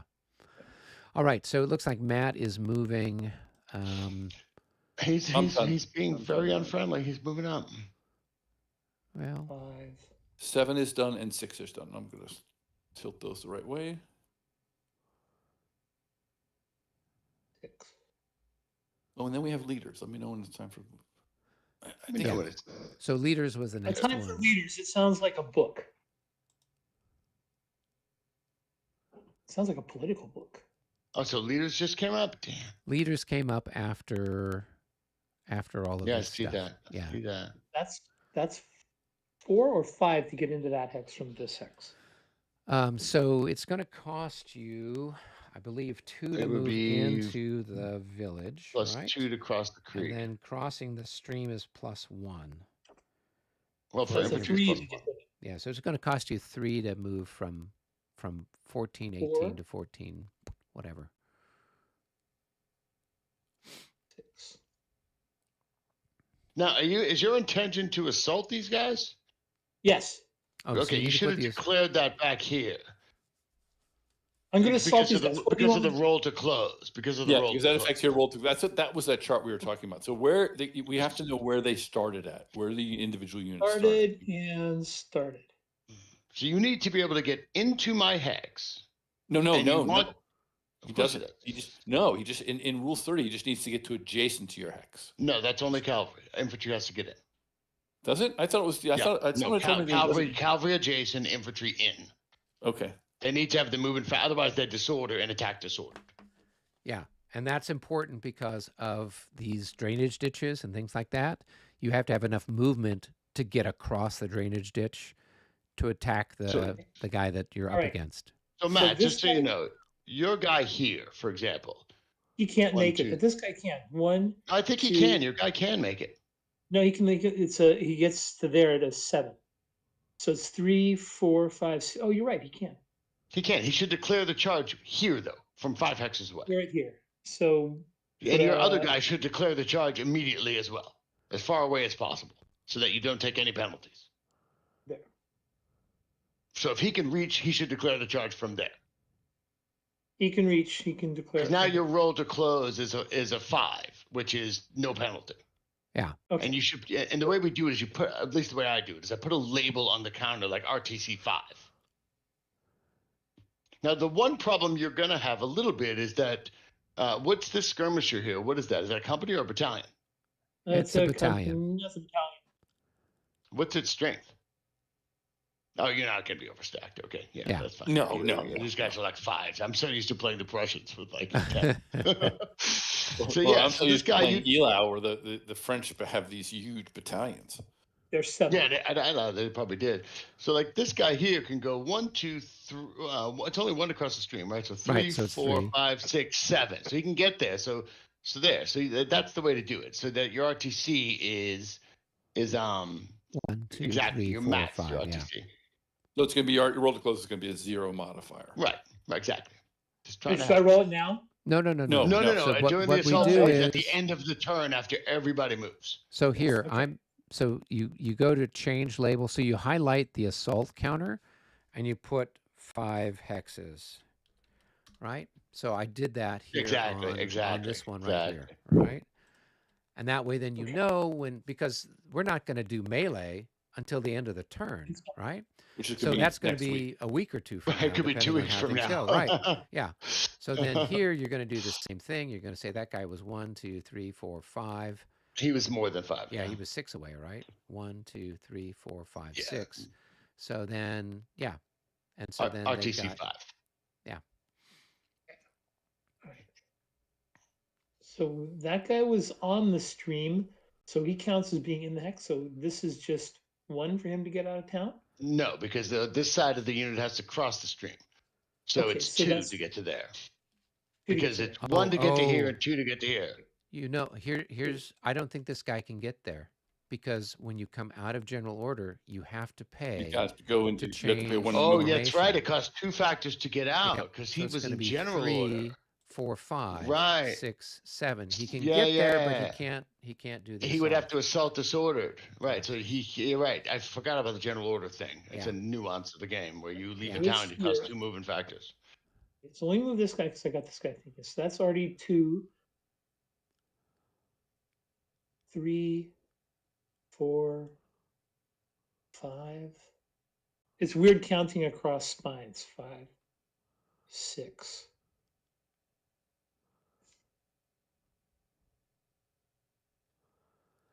7, 8. So why are you moving him there and not moving him next to the enemy unit so you can shoot at him? Yeah, you should. You really, if this guy can't reach, you really should be putting him here and shooting, or you could Oh, put I him got some. there I and got some. shooting. I guess. Don't you worry. Don't you fret. Okay. As long as you know what you're doing, I'm good. I just asked the questions. I like that. 1, 2. And going Is he across assaulting or no? the drainage ditch is +2. So that's going to be 1, 2, 3. Yep. 4, 5, and I'm going to put my attack marker on.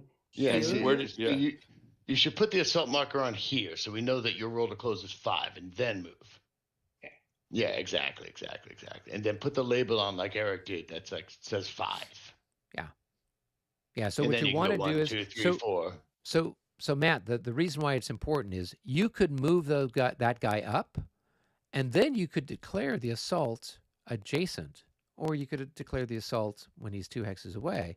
But wherever you declare the assault, that's the number of hexes that you're looking at. Whether it's that unit that you're attacking, or if there's another enemy unit that's closer, it's whichever enemy unit's closer is going to be what your value is. So for example, if there was an Austrian unit over here, you're 2 away. So even though you're attacking this guy and he's 5 away, you're going to mark it down as 2 because the closest enemy unit is 2. Right. Yeah. Right. And the reason why it's important is that in this game, you get massive minuses on your roll to close. It's almost impossible for an allied infantry for this guy to assault this guy adjacent is almost impossible. Yeah. Well, I mean, you have to roll like a 60. No, you'll 61. You'll still assault him. You're just most likely to be disordered. You'll be disordered, eat untold amounts of fire. Exactly. And get destroyed. Yeah. I mean, yes, you'll still assault, but you'll be assaulting in a horrible state. Yeah. That's actually one of the things I like about this game, because at first it seems counterintuitive, but it's actually realistic, because once those guys get close and start shooting at each other, nobody charges. Yeah, no, it's true. Trying to build up the steam to do it. So that's why usually you've got the skirmishers up there kind of softening people up, or you've got sort of a regiment up in front, doing some fire. And then once the guys kind of softened up, then you bring in the guys in the second line or the third line to do the actual assault. So right, yeah, right, and it mathematically plays into this game very well with the 3x3 business, because your second row is your reinforcements in case you get the dash or the blank result on the melee, and the third row is the guys who are actually assaulting, and the first row is the guys who are shooting and starting the whole thing off.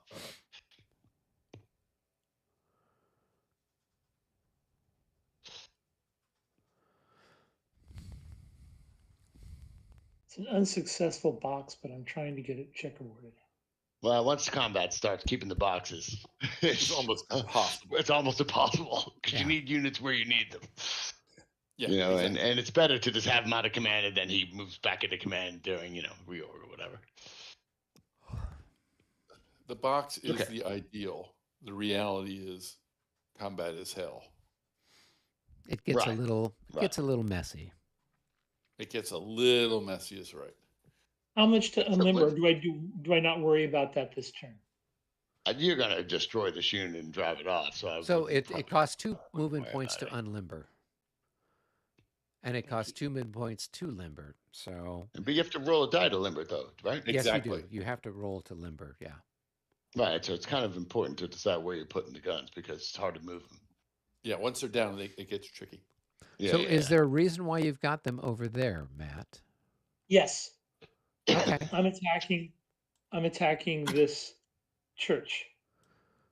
All right, but you've already got these guys here, right? That are attacking it. Those are supposed to move. Those are supposed to limber and move. Oh, okay. Then whatever. I'm not saying I know exactly what's going on here, but that's what I was told. The orders are. That's the orders from your supreme commander. Okay. No worries. I'll tell you, as the allied left, I'm liking those orders. Is that a heavy battery? No, it's 8 pounder. Okay. How do you turn that command radius thing on, by the way? You just the first item on it's the first item on the right-click menu for commander. Oh, that's clever, isn't it?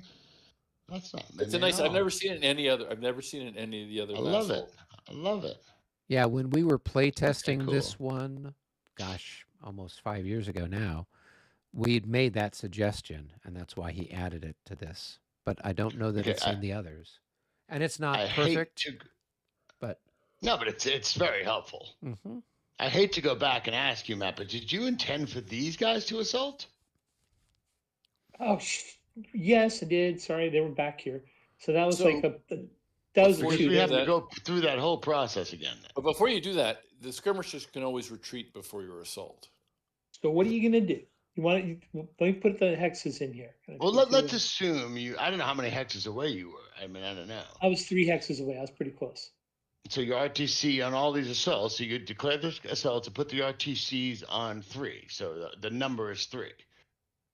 So, Matt, when you Yep. do an assault, you want to make sure that you have at least 2-to-1 odds in your favor. If you do an assault on a 1-to-1, you're asking for trouble. So that one assault on the Hungarian, unless you can get more guys in there, walking up and shooting him is a much better. You can't flip his unit over. No, I flipped my unit over to look at it. do not That was flip me. his. I'm sorry. He's cheating. He's cheating. There we go. No, that was me. We've got it on French are video. very We've good got it on video.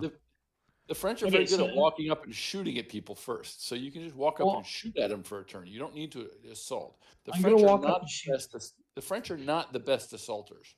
They're good. Not with because their battalions are so small. Exactly. So you need like a stack, really, if you wanted to move someone out. And he's right. You want to shoot him and disorder me because my morale is so bad. You put a hit on me, my guy's disorder, and then you assault. And then you assault the next turn. The game is a long game. It's Patience a grind. is- It's Yeah. a It grind. is. Patience is important in this game. You don't have to win the game before noon. That's one way to look at it for sure. Hey, I'm Like, so, looking at yeah, winning so the you- game before March.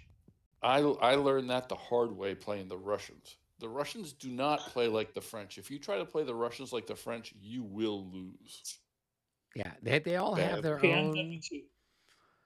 Well, although in So- in 1813 you can play the Russians like the French, and even in 1812 you can play the Russians to a certain extent like the French, but not quite. But not in 1807. No, not in 1807. Nope. They will So- get their ass kicked. Yep. Just to clarify, these 2 units are assaulting. Clarify. This one and this one. That one Yes. and that one are assaulting, one on each of the Okay, I skirmishers. think I want to say that they were here, and their RTC is going to be 2 hexes. 2. Yeah, it's going to be 2. And you should know that skirmishers can always retreat before assaulting infantry. Is that true? Is that how it They're works? Yes, always. required to retreat before assaulting. Unless, I think unless they're in like woods or something, then they don't have Yes. to. Right? Yeah, if Wood, they're in general in order, clear, yeah. they have to retreat. Yep. But does he still have to roll to close though? He does. Oh, yeah. Yes. He does. Right. So the hope is to disorder him and then retreat. Or maybe they don't. We should check. That's I have a feeling it will not be tonight that this comes up. Well, no, the It'll likely actual- be. Yeah, but It'll I be mean, at this next- point, you've got them marked, but he doesn't have to retreat them until we come to the assault phase at the end of the turn. Yeah, for sure. Right. So I don't have to do anything with these until the turn's done and we go to the assault phase. But I know that there are huge penalties if I suddenly charge your assault. Huge penalties for the assaulting units. Yeah, If so the cavalry charges, yeah, they'll have trouble. Oh, they'll have charge if this guy assaults him. I haven't moved. This MU is active. It hasn't moved yet. So putting your guys in assault when I get you off your assault by assaulting you is a massive penalty for you. yes, yeah. The So charge, yes. The assault, no. The assault will just remove the marker. No, it's still. I think it's like a -12 We'll fire them on the from a roll. charge On the roll to stand. against cavalry. Only That's cavalry. against cavalry. I think it's only against cavalry. Infantry. Because when your infantry assault arrives, it will negate the existing assault and remove the marker. and you become the assaulter, right. and he becomes Right, but I'm no. Okay, maybe there is no penalty. I don't know. I'll have to look it up. It's a very cavalry- bad penalty against the cavalry. Right. But Yeah. if- So if- Should I not charge? Should I just not assault? I No, would no, no, not no. assault. I would not assault. I would sit up there and try to shoot it out with you. You'll Should be do in better. line. You should be in line. Yeah. Yeah, you'll do better as shoot him for a turn, in that way. Next turn. Now when I'm you in have the more line. Is that true? troops- Yeah, Beautiful. You're in good That's shape. beautiful. And just one more comment, Matt, and this is peculiar to this game that I've learned over the last couple of weeks, is it's always dangerous to move up next to an MU that hasn't activated yet, because I get to move after you move. Right. So, for I example, understand. if I want to charge this guy at these guys and they're assaulting, that's going to be a pretty heavy penalty. You know, and I'm free to move all of these guys. So it's almost like you got to. If this MU had moved already, mine, then it's different. You're at less risk. Right. There are benefits and drawbacks to both. Right now, the benefit is you have the initiative and you get to choose the fight. He gets to choose the reaction. Does he want to draw back? Does he want to lean into the fight? That's going to be his decision when he gets his number chosen. There's also, like for a French division, Matt, you've got several of them. There are 3 standard methods of attack. The first one is against a very weak unit, like you have to the north. You throw the immediate assault. Number 1 attack against a very inferior opponent, assault right away. The number 2 method of attack is what you're doing here, which is you come up 2 hexes away, shift into line, and step in, and then you're engaging in a firefight. And you hold the firefight usually for 2 turns, watching for what happens. And after 2 turns of firepower, your back battalions throw the assault.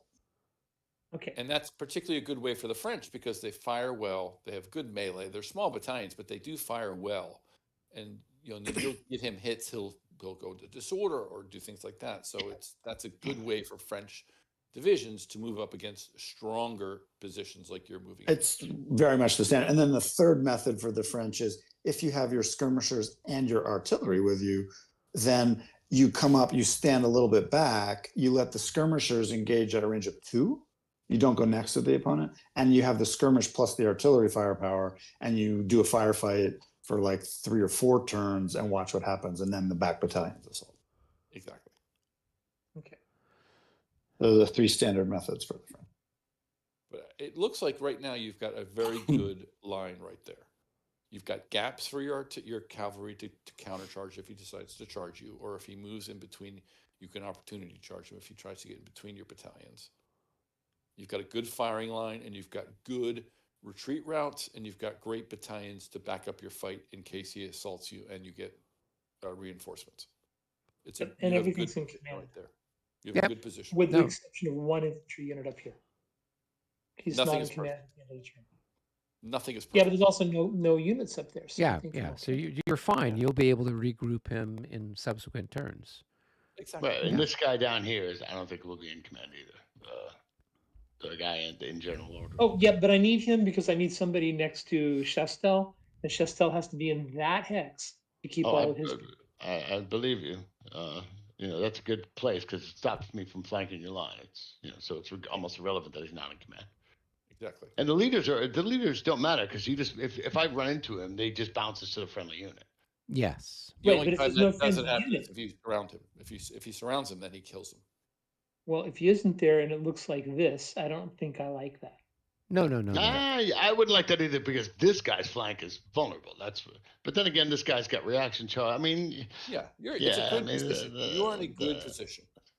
This is like beating up a 4-year-old. What you're doing to me.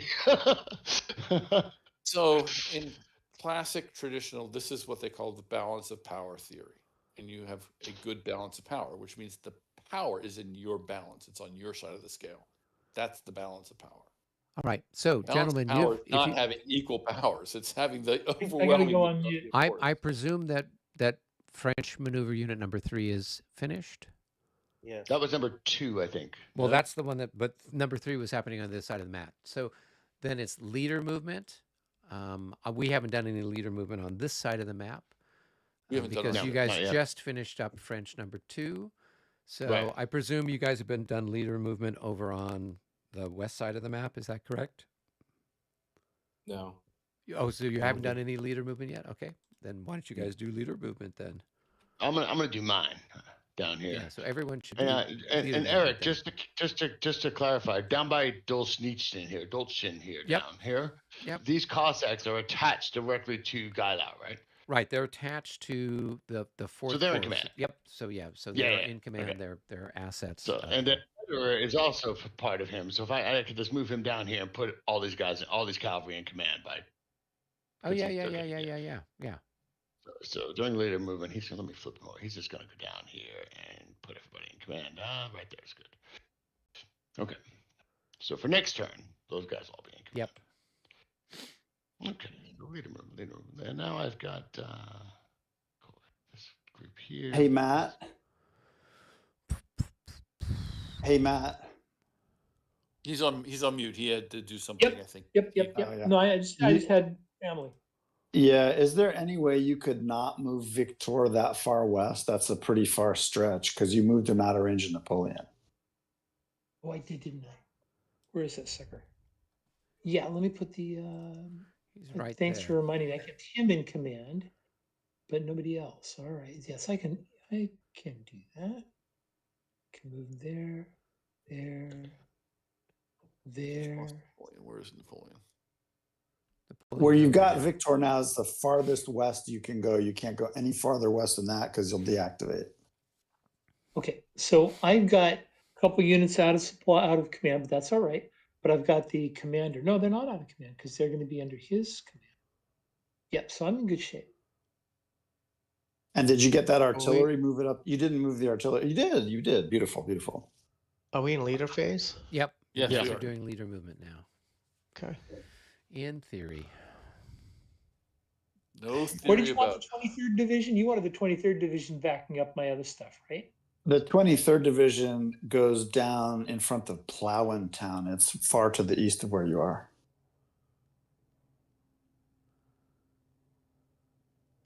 Do you see where Alex's cavalry is, light cavalry with the red and yellow candy stripes? That's where you want to test. That's where the 23rd Division goes. Excuse me, red and yellow? No, it's blood and gold.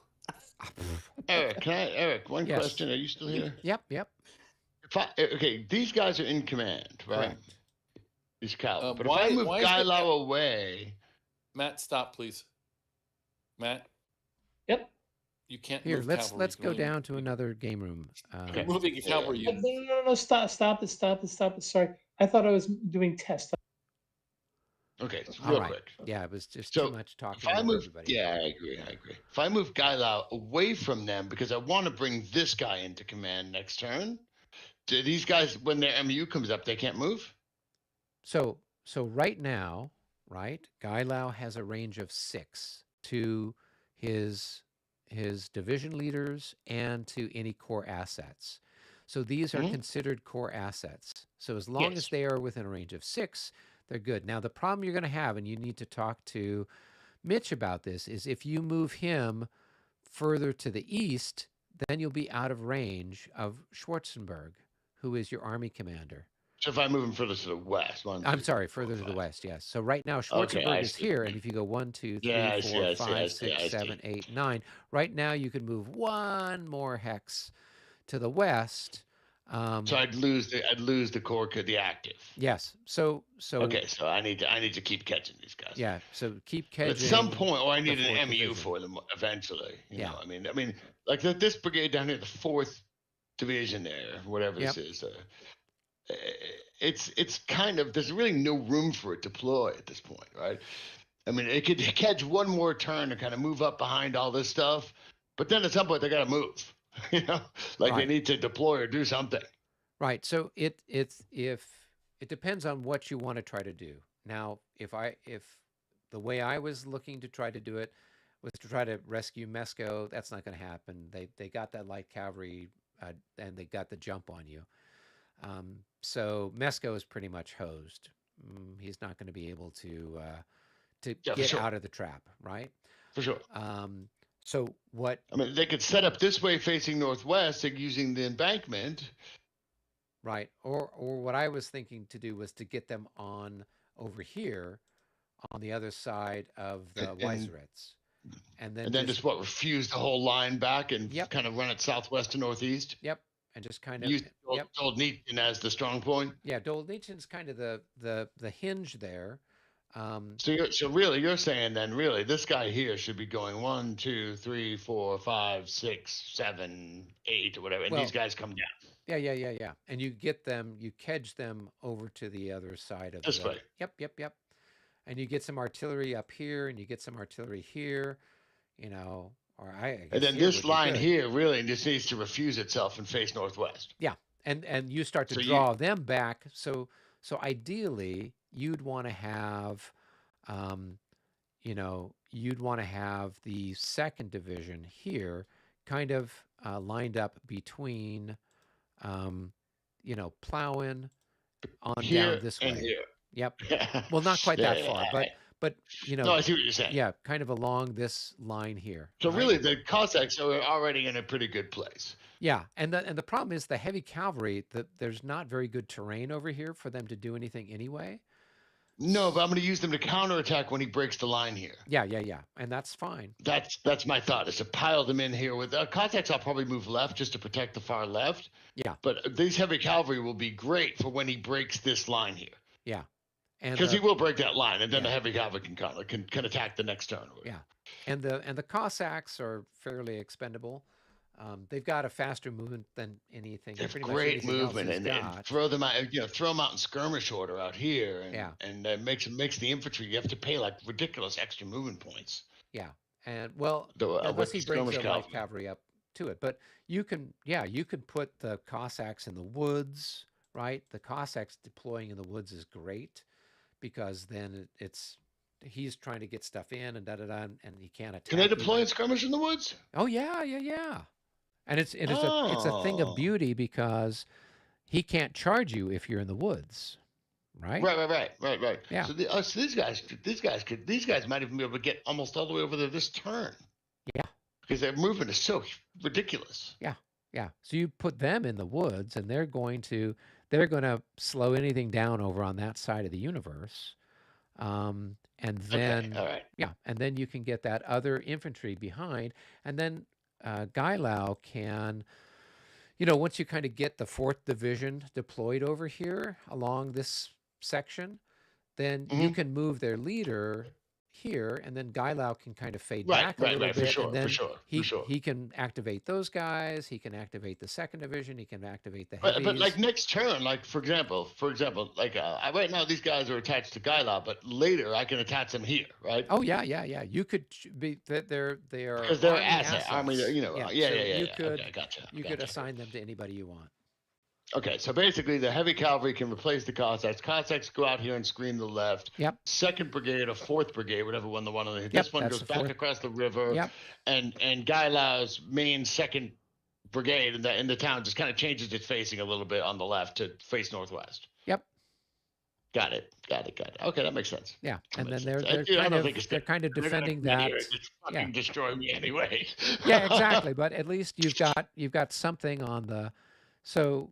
The general gist is it looks like they're making this big, wide, sweeping arc, and so if you don't have anything on the other side of the creek here, they're just going to sweep around it. Well, they can cross, yeah. And then you're hosed.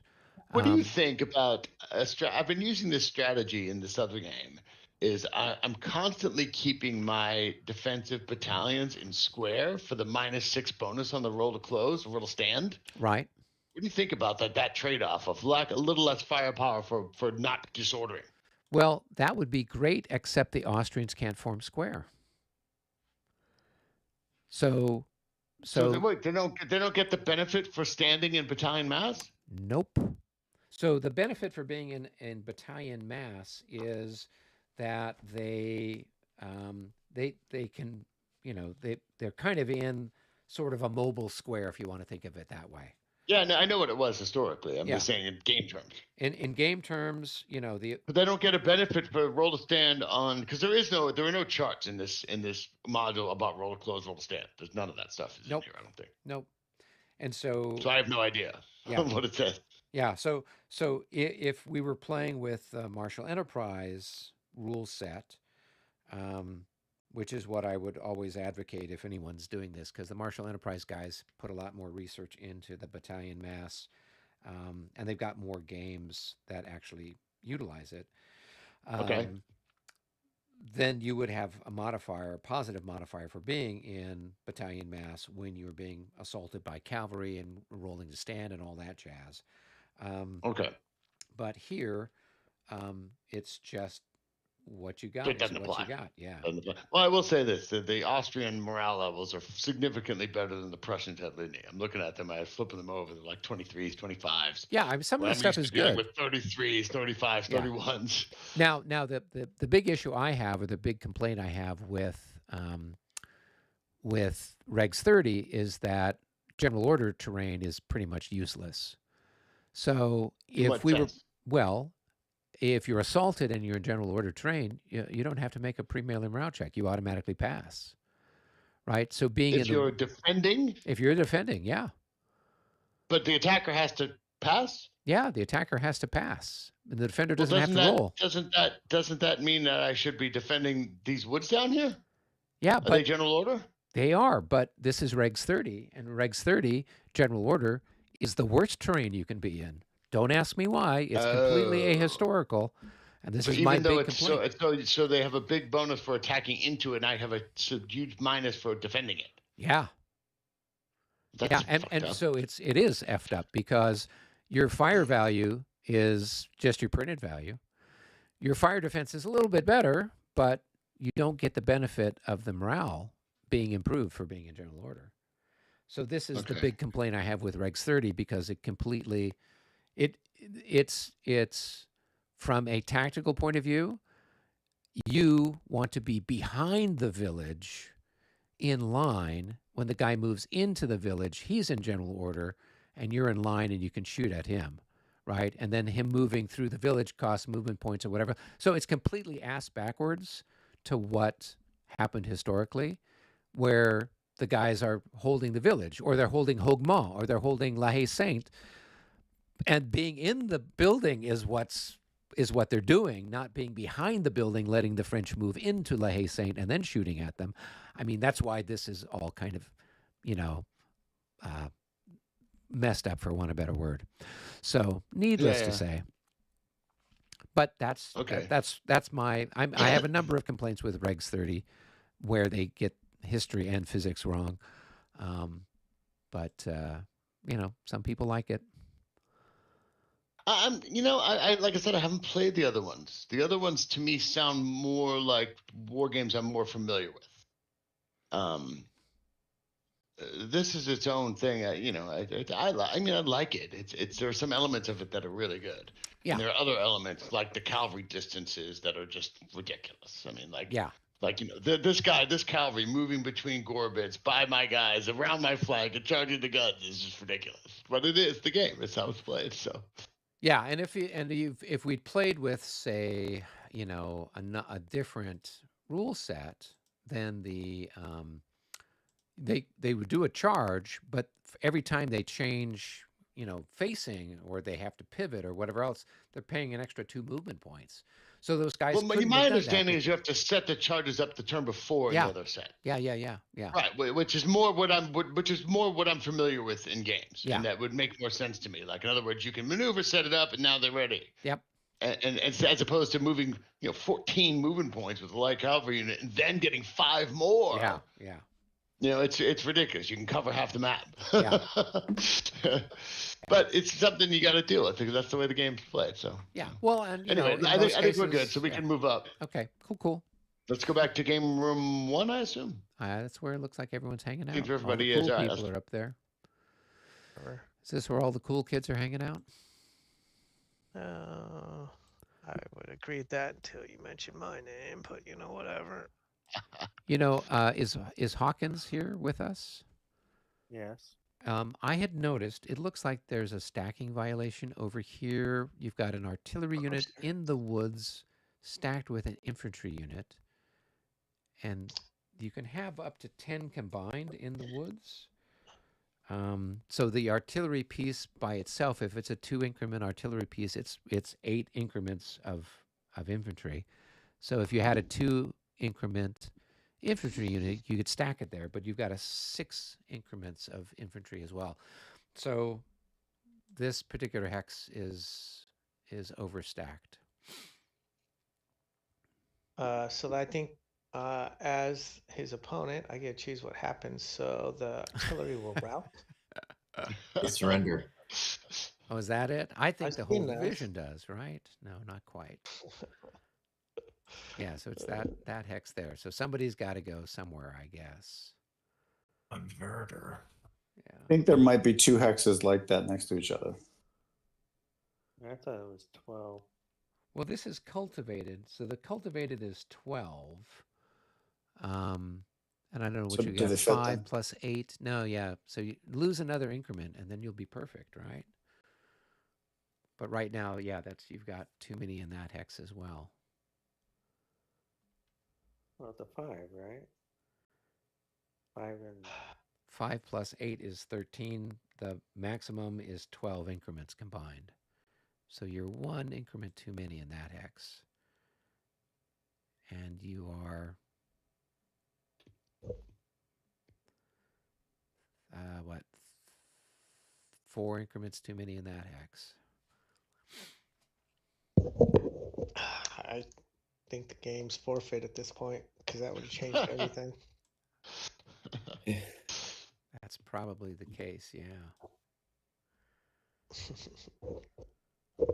Hey, Rick, where's Gallitzin?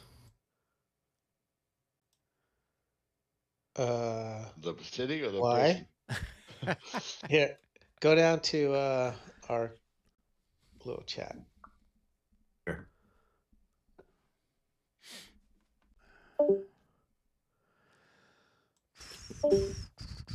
If we forfeited games for rules violations, we'd be probably doing a game every other week, right? That could be fun. Oops, we lost that one. They win. Let's play another. Yep. We botched the setup. Oh, well. There was a lot of dramatic cavalry action around the redoubts. A bunch of artillery getting charged every which way because it's all early engagement. What happened over on the west? So Matt did 2 cavalry charges against some limbered artillery that was over there behind Mesco's line. And the result was that they were routed, eliminated kind of stuff. So that was what happened there. And then he got the chit for Victor's Corps, so then he's moving up his infantry. So it wasn't anything too terribly exciting. But we had to kind of go through the rules step by step and walk everybody through the process. It's interesting that at both the west and the central parts of the map, that the early action was cavalry ambushes of unprepared artillery. Like everybody's kind of shifting around, and there's vulnerable batteries in different places. Right. And I think that's what caught Matt by surprise, was the ability for the cavalry to move so easily around and through all of the terrain to get over there. Because the light cavalry's got this fantastic range. And with the other rule sets, if you were to declare a charge, then every time you're changing facing, this, that, whatever else, you're paying an extra 2 movement points for every, facing change. And so kind of doing a zigzag thing around villages would burn up all your movement points before you'd be able to reach the target back there. In Regs 30, the charge range is basically 2 or even 3 times longer as a result. Yes. Than in Ridiculous. 3rd or 5th edition. It's ridiculous. You could move around an entire division, get behind it, charge for the rear. I mean, it makes the cavalry in Regs 30 an astonishing strike weapon, and you have to play with that in mind. You can play with that in mind, so you have to counter it.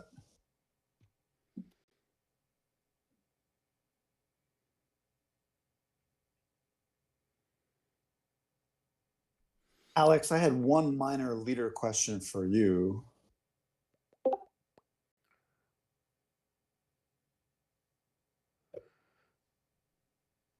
All right. Do we have all the leaders moving, or people are still moving leaders around?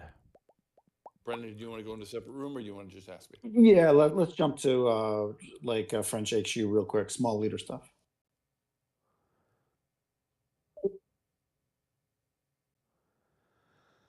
Has everybody else got their leaders moved? Got mine moved. got mine moved. I got to move those companies again. No. They're getting multiple moves upon moves. They're actually the paratroop battalions there. they're ready for something. Well, I'll draw a couple of chits so we know what's left or what's coming up.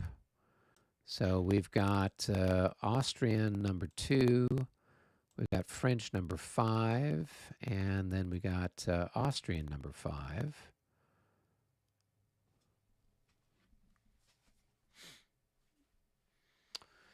So Matt, you guys want to go down to another game room, you guys can start poking around over there.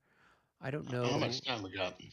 What are we poking around on? Oh, we got Mealy. Mesco. So MJ's got his guys that are there facing you that you just moved up against.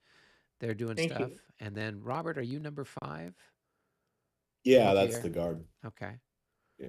So maybe Mitch can watch you since you're over on that side of the map, and whatever you're going to do with the guard. You're going to guard. Yeah. Something.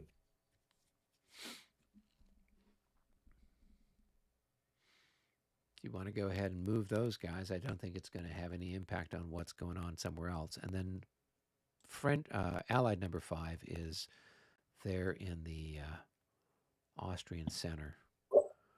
Yeah, that's me after 5, I guess. Yep. Then. So go ahead and move your guys around, Robert. And okay. So we're on French 5 and Allied 5? French 5 first, and then Allied 5 second.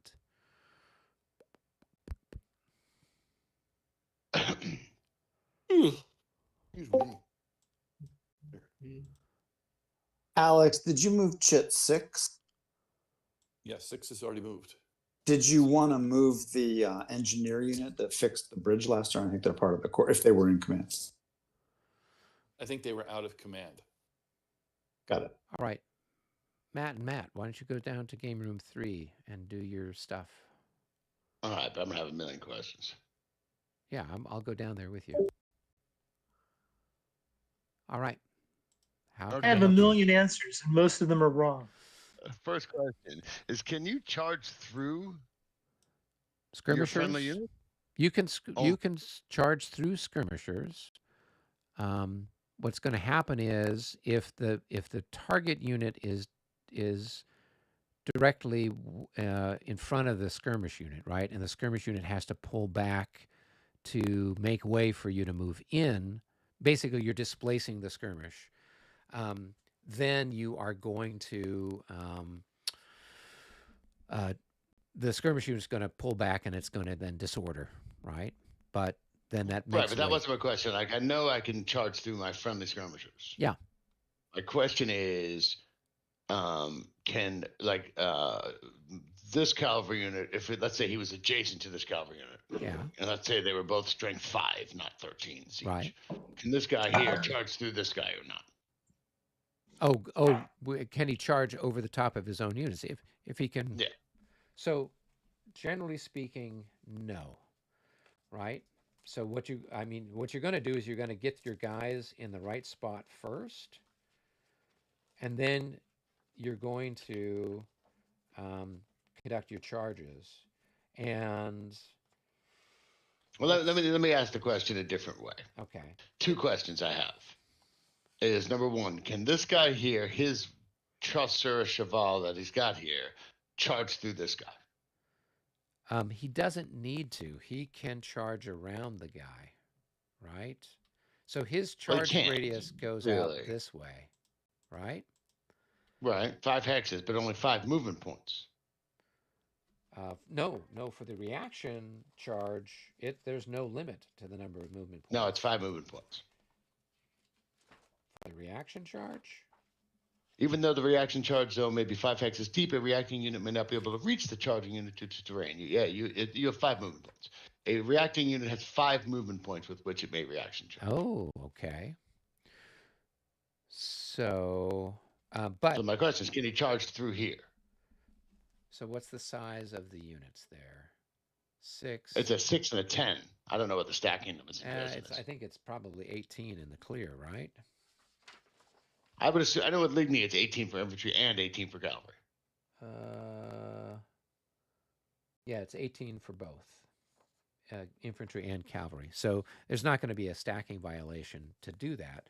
But the other thing you have to keep in mind is when that reaction charge happens, you're moving towards the other guy too, right? It's a case where you're being diverted from the other target, and then you're moving to engage the guys that are reaction charging you. Right. I think that's like I move one, he moves one, I move one, he moves one. Yes, exactly. Or something along those lines. Yeah. Yeah. So it's like so in theory, this guy here, this cuirassier, in theory, the moment he starts doing anything, he can be reaction charged. No. He can. So he's within 5 of him. If he charges, he can only be reaction charged if you charge. So once you declare the charge and the charge is happening within that reaction range, then you could reaction charge. Otherwise, he can only be opportunity charged when you're within 2 of somebody. Okay. Right. And just one more question is, does the 3 hexes for heavy cavalry doesn't matter except against infantry, right? Yeah, you only get that benefit for going 3 in a row for heavy cavalry. You will get heavy cavalry does get a bonus against light cavalry though. Yeah, it's doubled. Yeah. So heavy versus light. But you don't need that 3 hex thing against cavalry. Yeah. Okay. So and downslope, a normal downslope is no penalty. It's only extreme downslope. On the movement chart, let's see here. Slope up and down is nothing. Yeah, for a normal slope up and down is nothing for cavalry. Nothing for infantry. Okay, let's explore the ridiculousness of this rule set. Ready? This guy here, this guy, is he landmarks? He's got a fucking. Nope, he's regular. No, he's beautiful. Yeah. Okay, so he's starting here. Just remember that. Yep. He can go 1, 2, 3, 4, 5, 6, 7, 10, 11, 12. Extend out 13. Yep. And charge. It's ridiculous. This guy can't react because he's facing the wrong direction. This guy can't react because he's facing the wrong. And now I can charge this guy in the flank and the rear. Yep. And now because he's the target of a charge, he can't. Yeah, he can't reaction charge. He can't reaction charge. Correct. Exactly. So this guy's going to charge. Okay. So it's kind marker on it. Yeah. I'm looking for the charge label. That's a change label. Where's the charge marker? You should be if you right-click on it. He gets a huge bonus for occupying more hexes. Yeah, he's improved by 50%. Right. Yeah. And then the flank and so where movement? There's no charge marker in this module? No, if you there it is. Okay. Yeah. So he declares his charge here. He has to declare the target within 2. The target is this guy. So, but you counted this hex here as 3, right? I counted this hex as 4 because it's +3. +3, yeah. Okay, now then you have these 2 guys here. So there's this guy who's a 6 and this guy who's a 9. I don't know that I can get 2 hems. 1, 2. What is this guy? Pretty fucking high. Okay, good.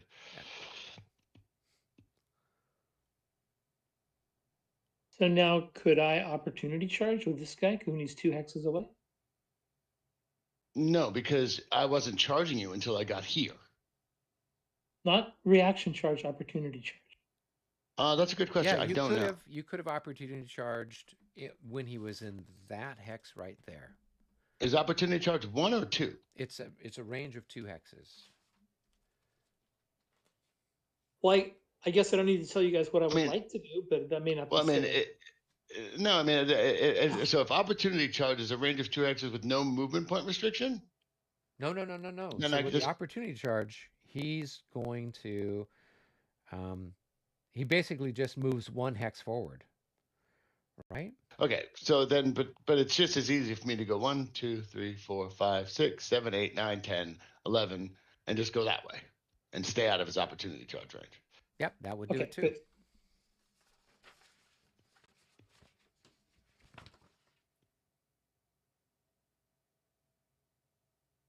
Yeah, because going through the village is, yeah, just only It's 2. 2 fact 2. Yep. It's cheap. It's actually cheaper than moving through the sunken road. Yeah.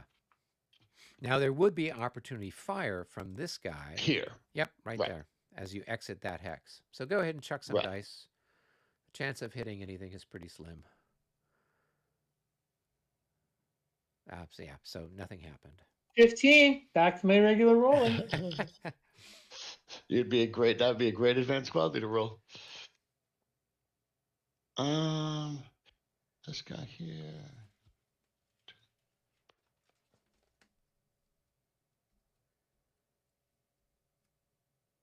Can you charge? Wait, if I'm in this hex, can I charge? If I've already paid the movement cost to enter it. Yeah, then you have 5 movement points left. Oh, right. So this, I mean, again, 1, 2, 3, 4, 5, 6, 10. Declare the charge here. Yeah.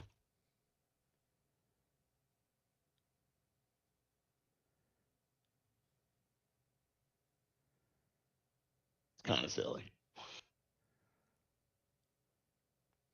but that's the game, I guess. Well, that's. Well, that's it. It's like the guns fell the same way by the same tactics. Yep. It's the same silliness where you're kind of maneuvering around. Yeah. 4, so now what you want to do is you bring your infantry up. Yeah. I want to move the infantry up here to shoot. Yeah. Like 1, 2, 3, 4, 5. The skirmishers, these guys are being they're not being assaulted. So I could move them, but I think I want them to shoot. Yeah. But these okay, guys so have this got guy a movement of here, 8, so they can move a little further, a little faster. Yeah.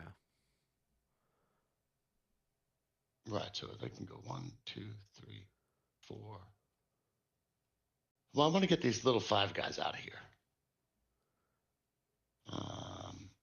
1, 2, 3. Yeah, and I think you can even assault his. Yeah, I thought about that. I've never done that before, though. Because they're exhausted.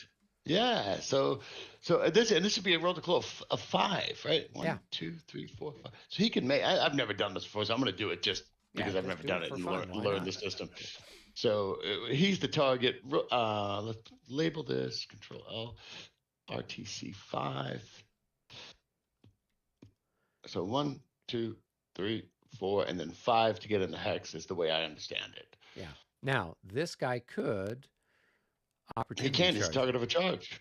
No. This guy. Oh no, but the charge doesn't. He's the target of this charge. Yeah, but that doesn't happen until the end of all the movement, right? So the charges happen once you've moved everybody.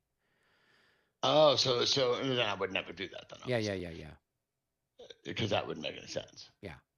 So I'm not gonna. Yeah, because then you let this guy off the hook, right? Are you sure that's correct? Yeah. Yeah, I mean, so you do all the movement and you finish the movement of the maneuver unit. And then you execute the charges at the end after all the maneuver unit has. But wouldn't the same be true of this guy then? Yeah, but there's nobody for him to opportunity charge. No, this guy. But 2 hexes. Yeah, 2 hexes is here, right? So 2 hexes. Yeah. Right. It's also it's also out of his forward arc. Yeah. So it's not. Yeah, it is. I guess it is and isn't. Yeah. Mm-hmm.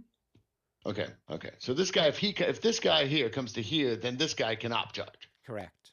So I need to stay out of these hexes, like these 3 and these 2. Right. Interesting. Okay. And this guy, if he moves, he's going to draw op fire from him. Yes, but it's a fraction. But I'm like going to roll 15. I'm going to roll a 12. Don't worry about it. Yeah. Can you move from ZOI to ZOI? There's no ZOI. He's in general order, so there's no. Gosh, I don't even think that you're going to take a shot. Right? Are you already in general order? No, I'm in column. So I take the shot before I leave the hex, right? So I would take the shot. Yeah. So he's shooting at me, but once you're there, there's no ZOI, and then you could move here. So I can go 1, 2, and then bounce this dude. Yeah, and he's got to go to the nearest.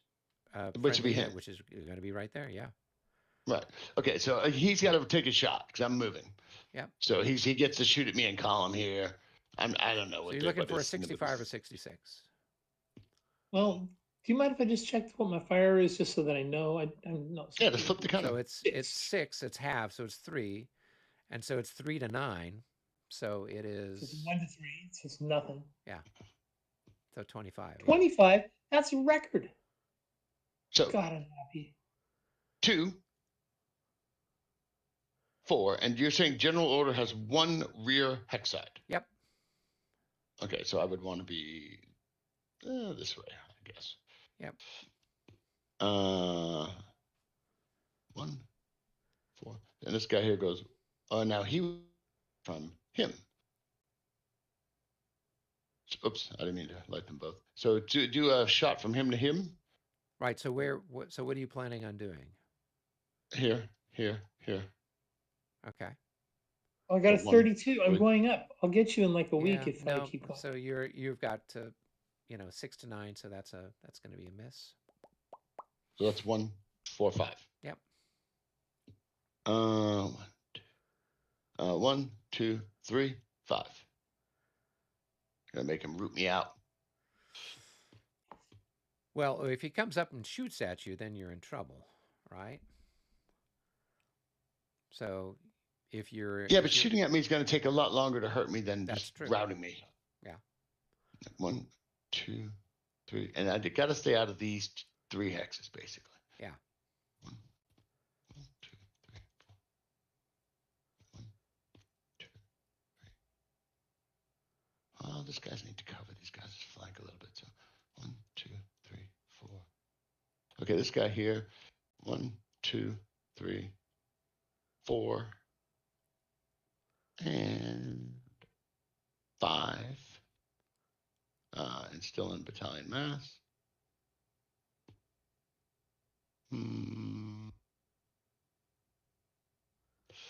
This guy's not being charged, so I kind of need to be careful with him, don't I? Well, he's exhausted, so yeah, I know, but well, he's going to go down a higher. And because you're in battalion mass, if he attacks you or somebody charges you, I have all around facing. Yeah, you got all around facing. So right. 1, 2, 3, 4. So 1, 2, 3, 4. I think he'll probably stay there.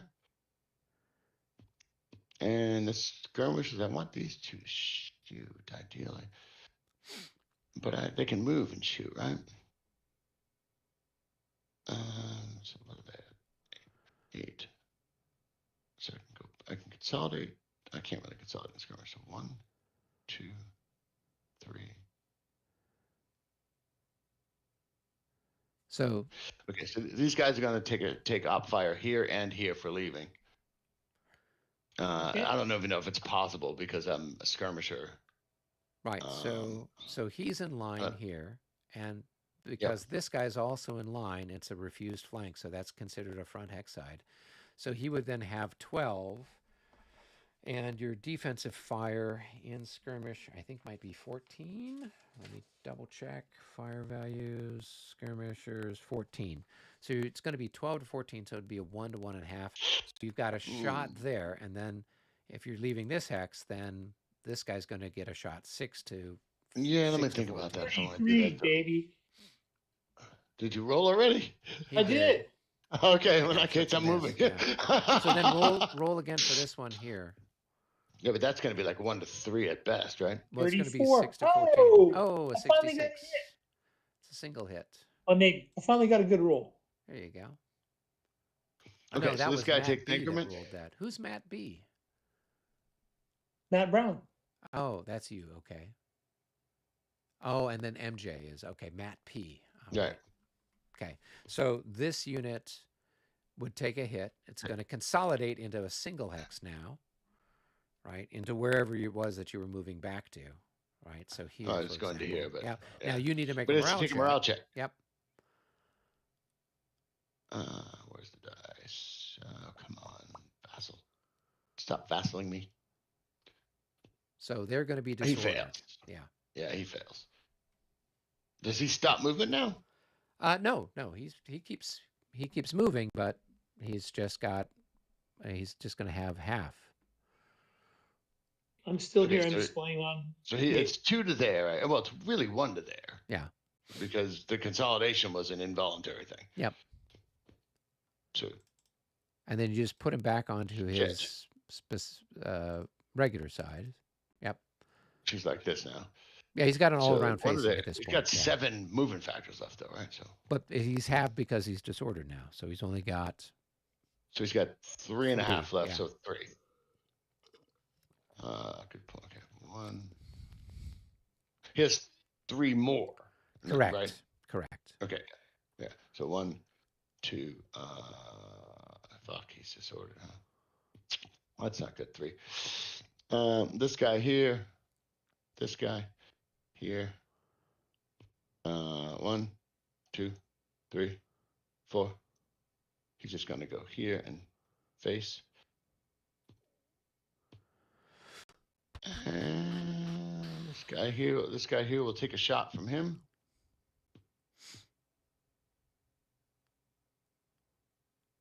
All right, he gets away scot-free. 1, 2, 3, 4. Whatever. He's got plenty of movement. He's gonna go there. I think he's got plenty. Oh, I deleted him. Fuck. Undo. Do a quick undo. Quick undo. There we go. Oof. Hope I didn't fuck someone up on the other side. Okay, and now the leader. Where can he go? He can go anywhere, but 1, 2, 1, 2, 3, 1, 2, 3. But you got to think about where your cavalry is going to finish up, and you got to. Well, they're going to get to regroup anywhere I want if they win. In theory, yes. But they're all going to be, they're going to be in this general zone. But really, it's 1, 2, it's 3, it's 3. Yeah, I mean, he's like right there. It's pretty much got everybody. Maybe there. I don't know. It's like there. It's got pretty much everybody. Yeah. So the only person that's out is going to be this chap over here, right? Yeah. So unless you want to, I think I'd rather have him in command and leave this guy out of command. Yeah. Okay, that's fine. That's good. Okay, so and now what you do is gets over here. Yep. So now what you do is you execute your charges, and you pick which order you want to do it in. Ooh, good question. Let's go with. I guess. This is interesting. So this guy here. The question is, if I'm successful and I decide not to recall, I need to watch out for triggering opportunity charges as well from these guys if I end up moving in front of them somehow. So let's do this one here first. Okay, sounds like a deal. So you're just going to go ahead and move forward, right? Right. Yep. And he can't outrun you because you both have equal movement values. Right. So now what you're going to do is... And he's... Good? Yeah, so there's no morale checks or anything like that.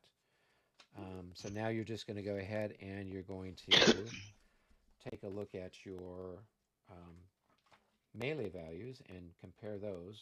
And you're going to have a modified melee value. I'm going to be flank plus line with more hexes. Yeah, so... Go ahead and calculate. So you're doubled for the flanking, and then you're improved by another 50% for. Right. So I'm like 120 something. Yeah. And I can't see what his is. Let me flip it over. I guess. Yeah, it's gonna be. Yeah. Let me. Mine's 30. Mine's 30. And I don't think his is modified, right? No, I don't think he's got any modification, right? So I'm doubled plus 50%. So 42 times 2 times 1.5. So I'm 126 divided by 30 is 4.2. So 4 to 1. And he's got a leader. Right. The 1 cavalry. Yeah.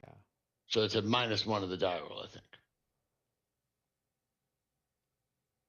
So where's the melee? Cavalry charge procedure, charge movement, declaration, blah, blah, blah, enemy reactions. Reaction charge sequence, cavalry skirmishers, cavalry regroup, charge completion, cavalry versus infantry artillery. All right, so this is cavalry versus cavalry.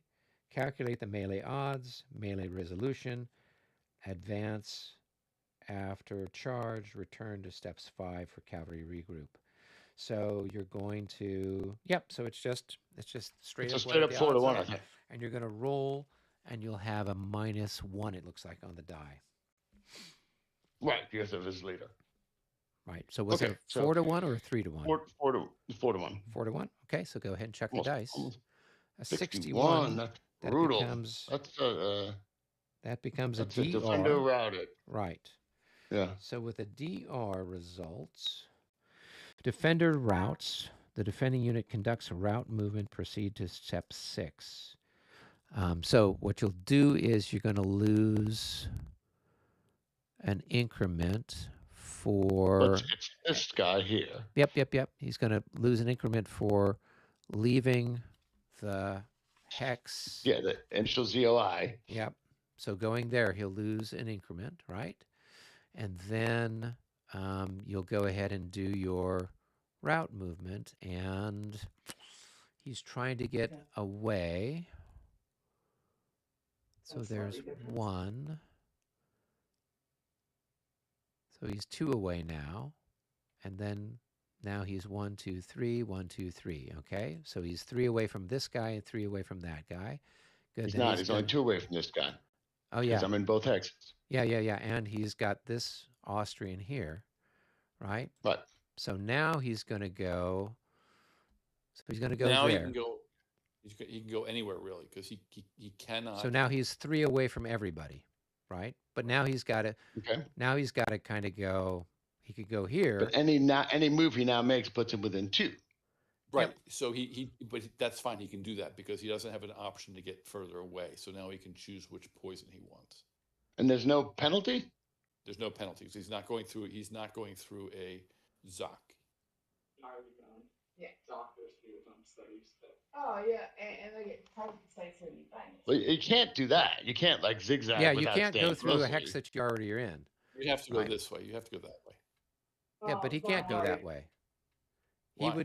He'd go here, and then here he's getting away progressively from everybody, right? Further away from his depot. Wouldn't he move towards his depot? No, we're at not. some point? That's welcome to 5th edition. We're playing with Regs 30, baby. Actually, I thought they do move towards depot Nope. next 30. No. Nope. So if that was the case, your guys wouldn't have routed off the map. They would have gone down the side of the map, heading towards the south map edge. So in this Well, particular no. case- I mean, in that case, it was because it was trying to move away from the enemy, and there was no other enemies preventing him. But in this case, where no matter where he goes, he's moving closer. I would think he would default to the depot. No. Nope. So at this point he's 3 away from the guy that's down here, right? Whoops. He's 3 away from this guy. He's 2 away from that guy. That's his team. own guy. That's Oh, fine. sorry, that guy. Yeah. 3 and 3. And he's So the next 2 away move- from this guy. So he's got the idea would be that he would move 3 away, right? So he could go here, right? And then he's 2 away from this guy, but he's 3 away from the other guy. So But now he's 1 away from that guy. He's 1 away from that guy. he's 2 away, right? So now he But if he could was- go here, And then just keep going along that Yep. line. and then he pretty could go much. along this line until he goes off the map. Right, because any move in any other direction is not increasing the distance. Exactly. So he goes off the edge of the map too, Now his leader comes back the next turn. as a reinforcement. Yeah, so he'll show up over in Altstadt. This is what I hate about. I hate Rules 30 retreat. It makes no sense whatsoever. Okay. My understanding now is that I advance, Right, and so now what you consolidate do to 1 is hex, and then recall.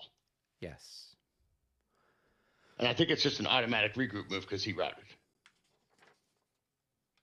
yeah. that But you'll be disordered because there was. I'll be exhausted, disordered. There was melee, and Yeah. I charged. So I'll- you're I'll going to be roll all a kinds 1 of- through 4, and you will recall. No, I think it's automatic. doesn't- I think it's Oh, Oh automatic. yeah. It's a regroup move, not a recall. He's And I've got- at the end of this. He'll be exhausted. And I've got how much? 5 hexes or something? Five movement points. 5 I don't know movement how points. many.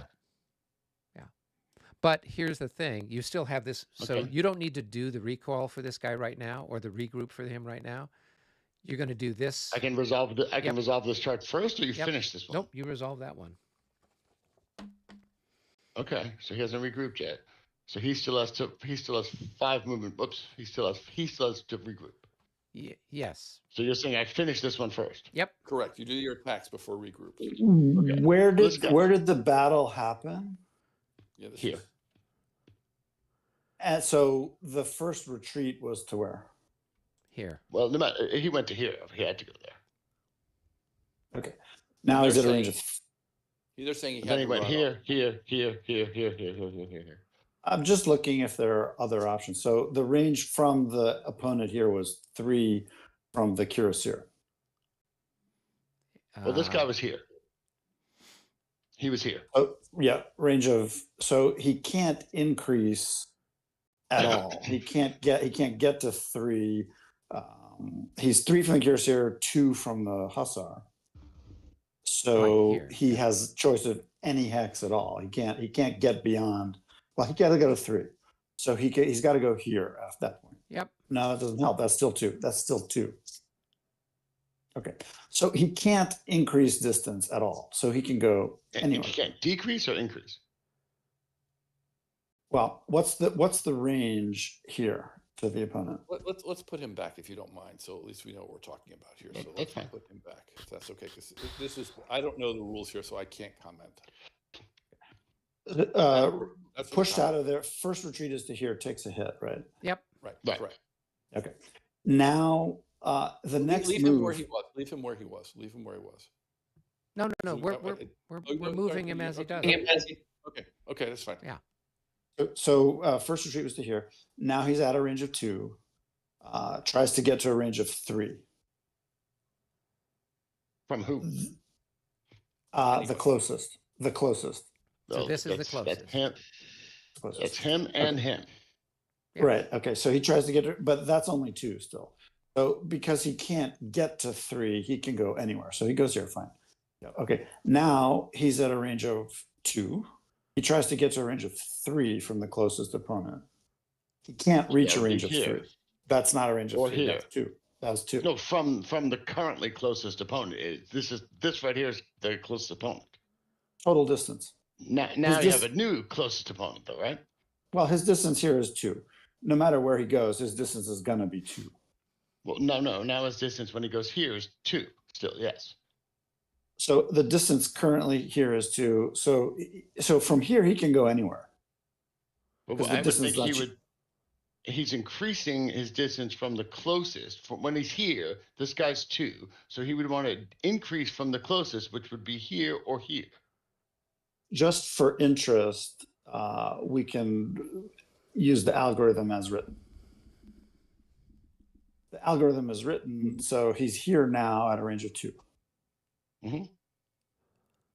Any place he goes, he's going to end up at a range of 2. Yeah, but from a unit not currently the closest. So as I said, any place he goes, he's going to end up at a range of 2. You're adding you're adding words to the algorithm. That's what Brennan is trying to say. Okay. The algorithm, Brennan. What does it do you have the language? The algorithm says if you can't increase the distance, you can go anywhere. So you could conceivably go here, here. This might be preferable. Now you're trying to look for survival, right? Okay, so here. I would argue that Now you're going circular, though. To go here is very circular. We're just using the algorithm as it's written. I need to show it. I need to read exactly what the algorithm says. It says when the distance after you move is gonna be the same, you can go anywhere. I thought it was if you could move further away from the nearest unit, you should move, even if that meant closer to another unit that wasn't closer. It's not the net. It doesn't really say that. It says Can you point to like a rule reference? Sure.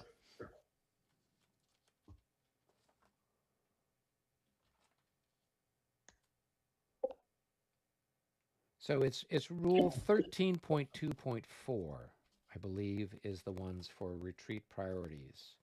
13. Did I call it out right? Involuntary movement, yes. 13.2.4. So path of retreat.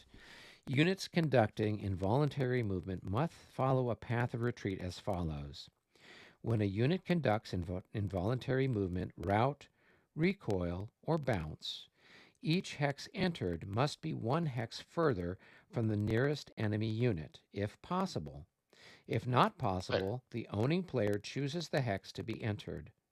Retreating units are not allowed to enter the same hex twice. If unable to do so, the retreating units surrender or are removed from play. Right. So when he's here, when he retreats from here to here, again, I'm not adding things. It's from the closest enemy unit. So you only factor in the closest unit at the time. If he then moves within someone who's now 2 hexes away, that is now the closest enemy unit. Okay, fine. So he goes here, right? It's 3. Yep. Or no, Yeah, so here. Right, now this is the closest enemy unit. Okay. Or Now he's this trying to one. get to 4. Or This this is one. also, this is also these are equidistant. These two guys would be equidistant. That's all I'm saying. Correct? Would you agree with that? For sure. Well, no, this guy's the closest because he's in both hexes. Okay. So he's trying to get to 3 from that one. Yep. He can go there. Or he can go here. I do have a question. Can I ask a question here?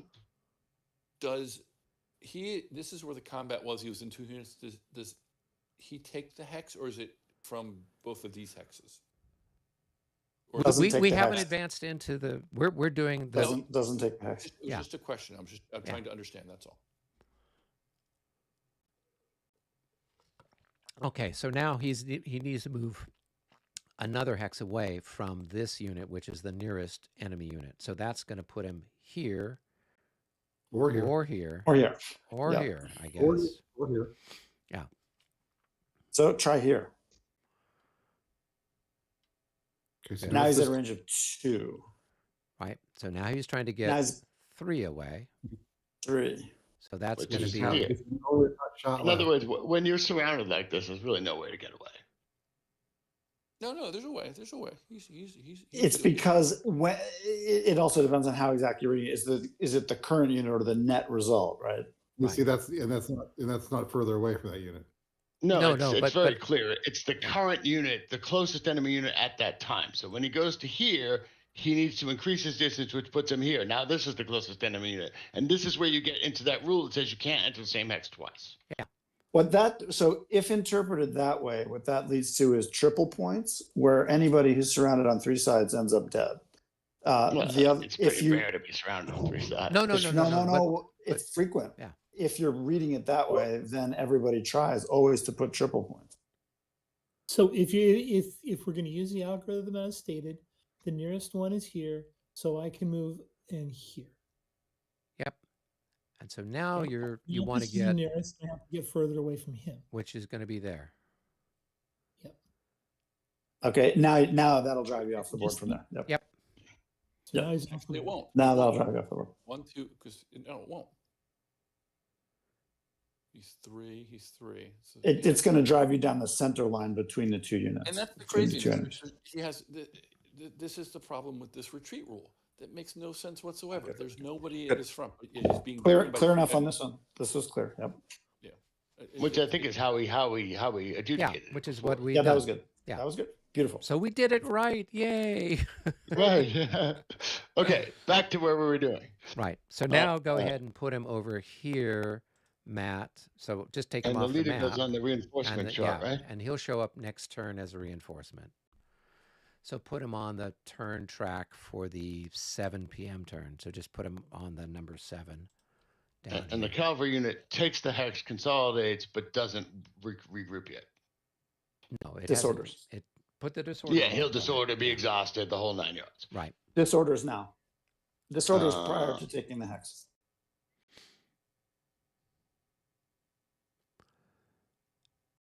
Okay. Now we resolve this one here before he regroups, right? Correct. Yes. So this has got to be 5 to 1. 52. It's a retreat. You should retreat before combat. You can't. That's what I thought too. I thought you were grouped before the next one, right? He's No. Okay. Yeah. Why is he exhausted? Because the rule states if you move more than half your movement in a charge, you're exhausted. No, my guy will be exhausted, but he's not exhausted until the end of the phase. We're talking about retreat before combat. We're talking about A quick question: How Where did the is target? Where is the How did the box target for- unit become exhausted? All right, This guys, guy charged last turn. He charged in talking his over phase each and other. became exhausted, so he can't get away, as I understand it. From Which that. unit did he melee? This guy meleeed Artillery. Artillery. Please stop. the You didn't artillery. Please stop. You didn't melee anybody. The rule states if you move more than half your movement during a charge, you're exhausted. That's what the rule states. Which rule? Yeah, we looked this up actually during when we did it. Which rule is that? Calvary charge sets It somewhere. is 19.15.13. No, so 1915.1.3 to be more precise. That does sound familiar. 15.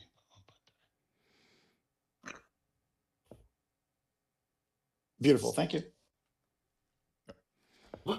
So I still haven't got an answer on where I put Dermot to come back on as a reinforcement. So I have a question. I have a question about 19.15.1.3.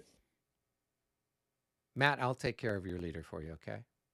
Can you tell me afterwards what you did, just so that I'll know? Yeah, so up there where it says the passage of time, it looks like a little hourglass. You click Yep. on that, it opens up our turn track. And you'll see Okay. here, I just plunked him down on the 7 o'clock turn. Perfect. Thank you. I understand. Brennan, you have a Okay. question? Go ahead. I have a question about 19.15.1.3.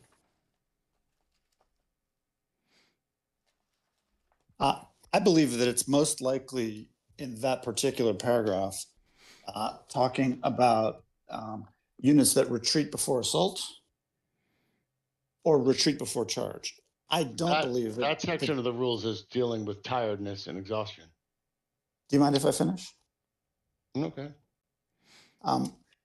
So 1915.1.3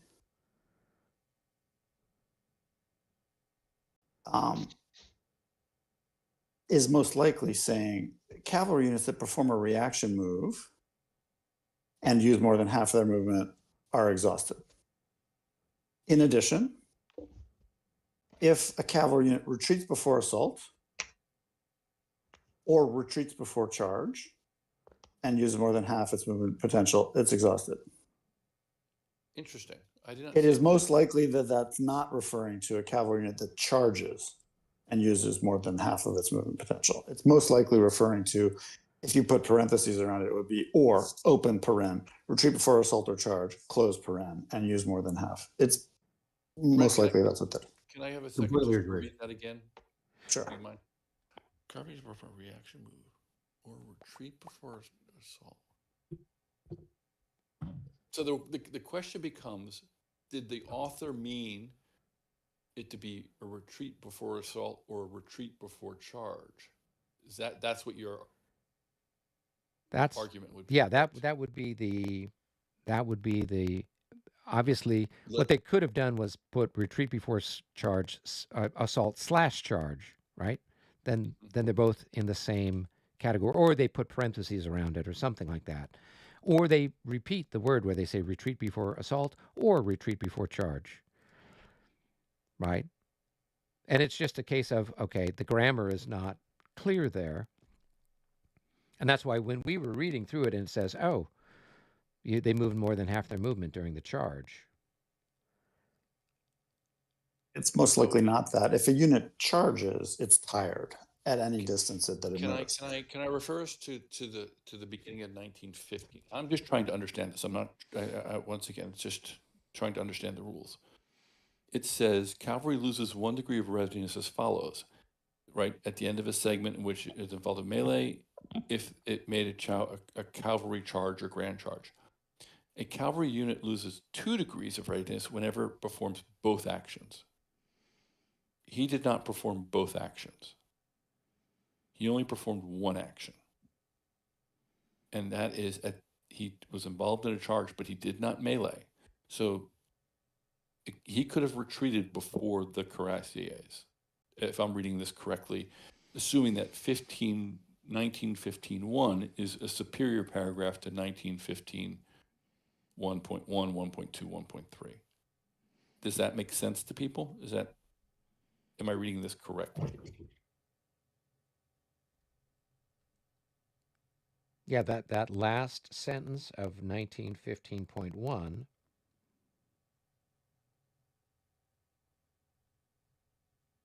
is correct, right?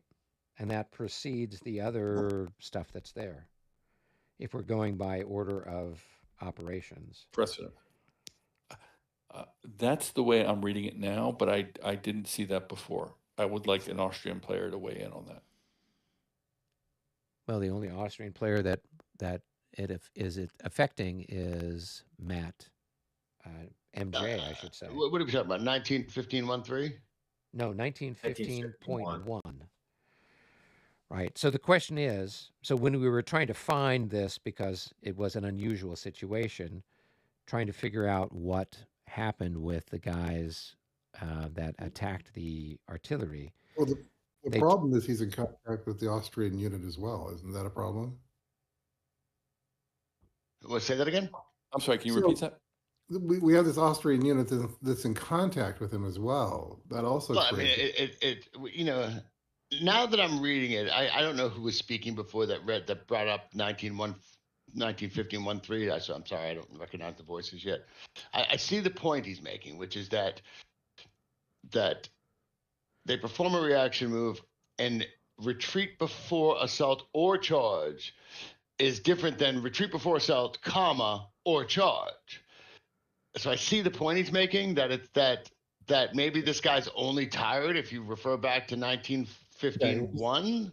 He's only tired. But it changes my whole move, and we already discussed this. Yeah. I mean, reading the rule. If so I I could just be put so it in bold. the notebook real quick in the AI, and it basically reinforces what Brennan said. So if I could be Readiness so, yeah. Go ahead. I'm sorry. Go ahead. No, I'm sorry. I didn't mean to interrupt you. No, go. I mean, your first charge wouldn't affect your first charge. It just the second charge means that he could retreat before the cavalry between the cuirass. That's all it means. Well, what it also means is that as soon But as it affects the these movement of this guy and the movement of this guy. Yeah, as soon as the infantry moved here, those guys could have pulled away if they were only tired, right? Yes, they could have done that as well. Yeah, readiness lost due to excessive movement. Yeah. Retreat before assault, retreat before charge, reaction move, and move that's more than half its movement potential ends exhausted. I don't know. Because it's been adjudicated, it probably should be played as it is now. But in general, a charge doesn't exhaust the unit unless it charges and melees. Well, what if it charges and pursues? What was the status of the unit that it attacked before the pursuit? So it doubts and then it pursues. What was the status of the unit before contact? It was an artillery unit. It was a limbered artillery unit that automatically rout when a charging unit gets next to it. In MJ, are you talking about a limbered artillery, or are you talking about a generic combat unit in combat formation? No. He charged a limbered artillery, which automatically routed, but then he failed his roll to stop pursuing, pursued at 1 hex to eliminate it, then regrouped. Was there a melee? There's never a melee if in pursuit, I don't think, is there? No, it's not. I don't know what that's considered, if pursuit's considered a melee. It's not considered a melee. No, it's not a melee. Yeah, 19.15.1 is contingent upon 2 factors, melee being one of them. So the pursuit, the hitting of routed units or hitting of limbered artillery, that's you're only tired after that usually. Yeah, so the that pursuit unit, doesn't exhaust you. Yeah. It would have been tired. The unit in question would be only tired, not exhausted. Like It's probably should be adjudicated without going back on that because you guys have already talked it through. But just like Well, in no, general, but that would certainly mean that this guy here is only tired, not exhausted. This one. Yeah, and That's right. since there's no Yeah. combat happening, And this to guy him, here, even if we go through with the melee, should not be exhausted. He should only be tired. I don't know if that affects the melee. it would have also affected the green cavalry's move because if they were going to end up exhausted, they would be aware of this counter and so on. So like that's generally done. You charge into the rear on limbered artillery because you know you're only going to be tired and you'll be flexible enough to get away from heavies. I don't know, guys. You guys can decide. Tell me what to do. That doesn't really matter one way or another to me. To me, I mean, if we want to be fair and let this guy get away, but I'm not charged then. Yeah, I think that's fine. I think that's exactly. And I right. get to reposition this guy where I want him, and this guy. Well, that I would assume that you would have. Yeah. Well, what? Well, this guy, I may not change this guy at all. Yeah. Right. I say make the guy tired instead of exhausted and do the dang fight. But I guess my point is this guy here moves up. Like when he went to here, does this guy withdraw at that point, or does he stay? Yes. If he stays, Yeah, he would have had the choice. If he's tired, he's got two choices, or actually three choices. One, he could opportunity charge you. Two, he could reaction move. That is, he could move away from you. Or three, he could just stay where he's at. So he would have, if he as tired cavalry or fresh cavalry, you have those three options. If you're exhausted, you don't have any of those options. You basically have to take it on the chin. Now, once again, though, to even reaction move, he has to make his morale check. So it all could be moot. If he fails his morale check, then there's no morale check for a reaction move. For a reaction, okay. No, for an opportunity charge, there is. For a reaction charge, for reaction charge, there is for reaction. Yeah, but for reaction movement, you're fine. You can move away. But as you said, if they move more than half their movement potential, then they would be marked as exhausted. So, but I thought, hold on a second.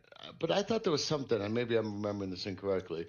Like this guy has used all of his movement and charged. Yes. I don't think he gets full reaction movement, does he? He can't move another 14 movement points. That would be insanity. 7, because he's tired. Guys, I hate to do this. I'm gonna have to drop out. I've got an early morning tomorrow. It's after 1 o'clock. So you guys continue on, but I'm gonna have to drop out. I'll save it at the end of the tomorrow morning. Cool. I apologize. Be well, It's Alex. late. Good night, guys. It is past our usual bedtime here. I'm out as well. Go ahead, drop too. I too have an early morning. Yeah, and I'm East Coast, so it's just late. Good night, guys. All right, gentlemen. Have a good night. Good night.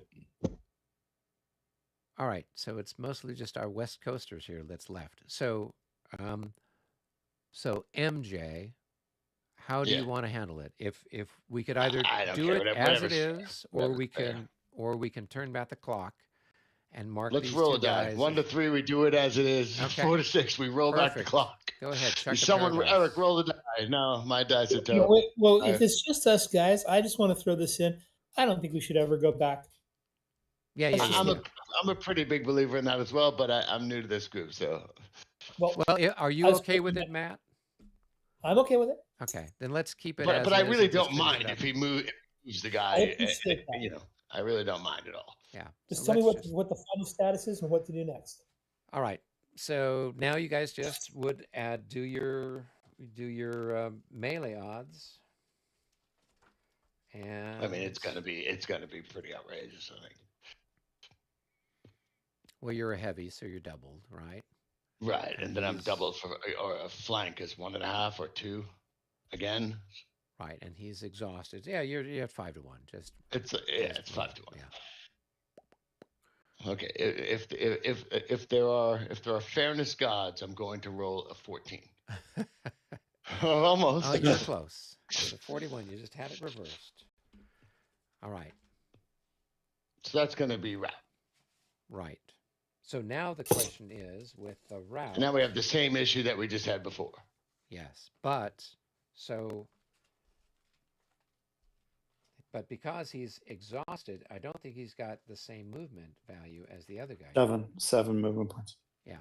So, yeah, so he's like thirded for being routed, and then he's improved by 50% for, so yeah, so he's got seven movement points, right?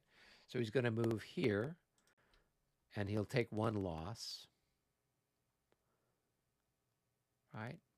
This is interesting though, but this guy's situation is a little bit different because of where he starts.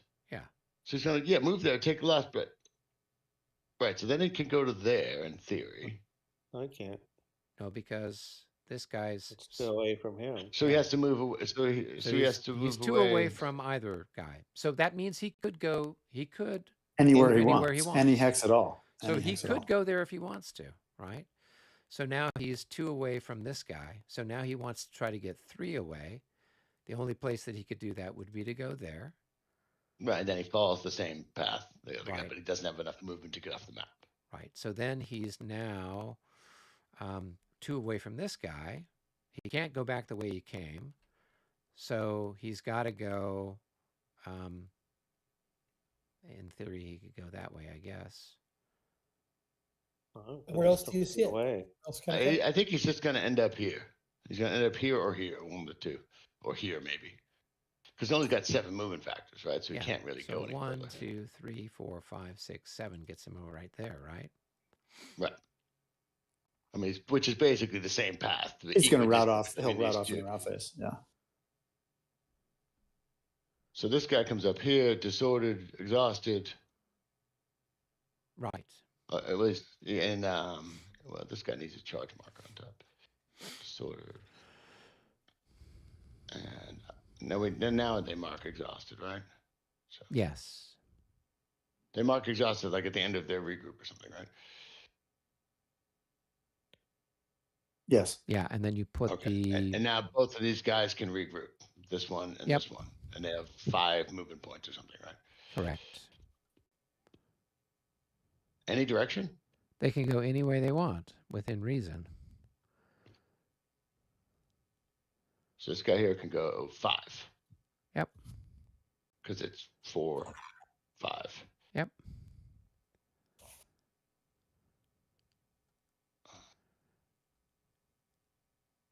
This guy here goes 4, 5.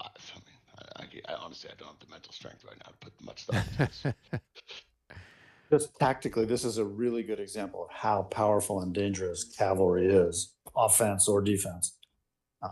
Like normally, the attacker coming in against a mixed division like that, normally you would actually make even weak charges against the defending cav who still had a chit ahead, just to tire them out so they couldn't charge you.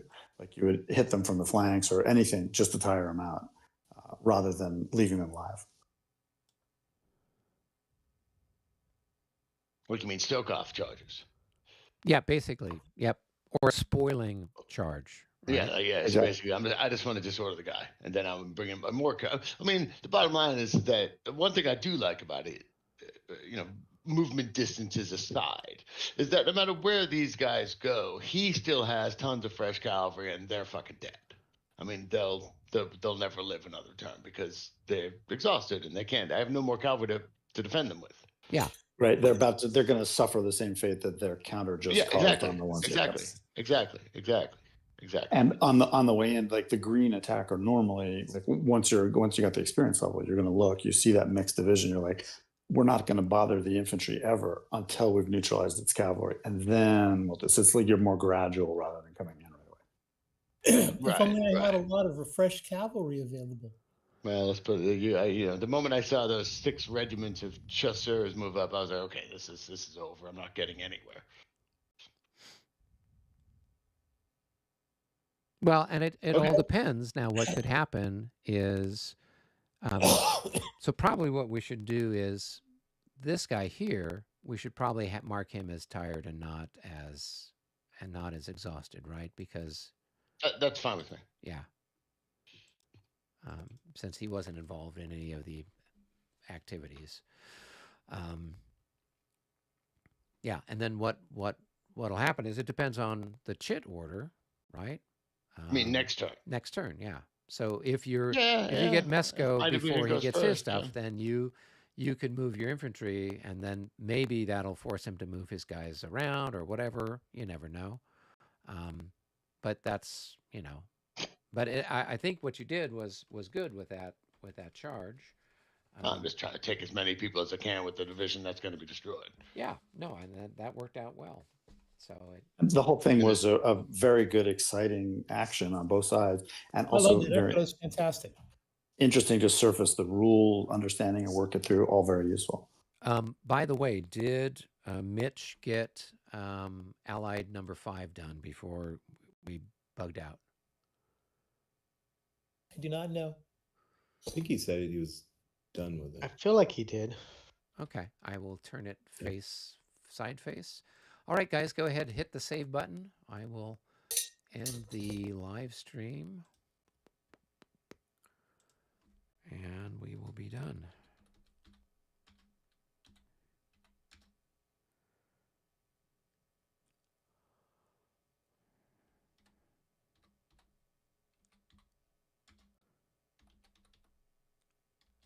All right. That was I fun. got so Thanks, much you guys. attention. I felt like it was Yeah. a bar mitzvah.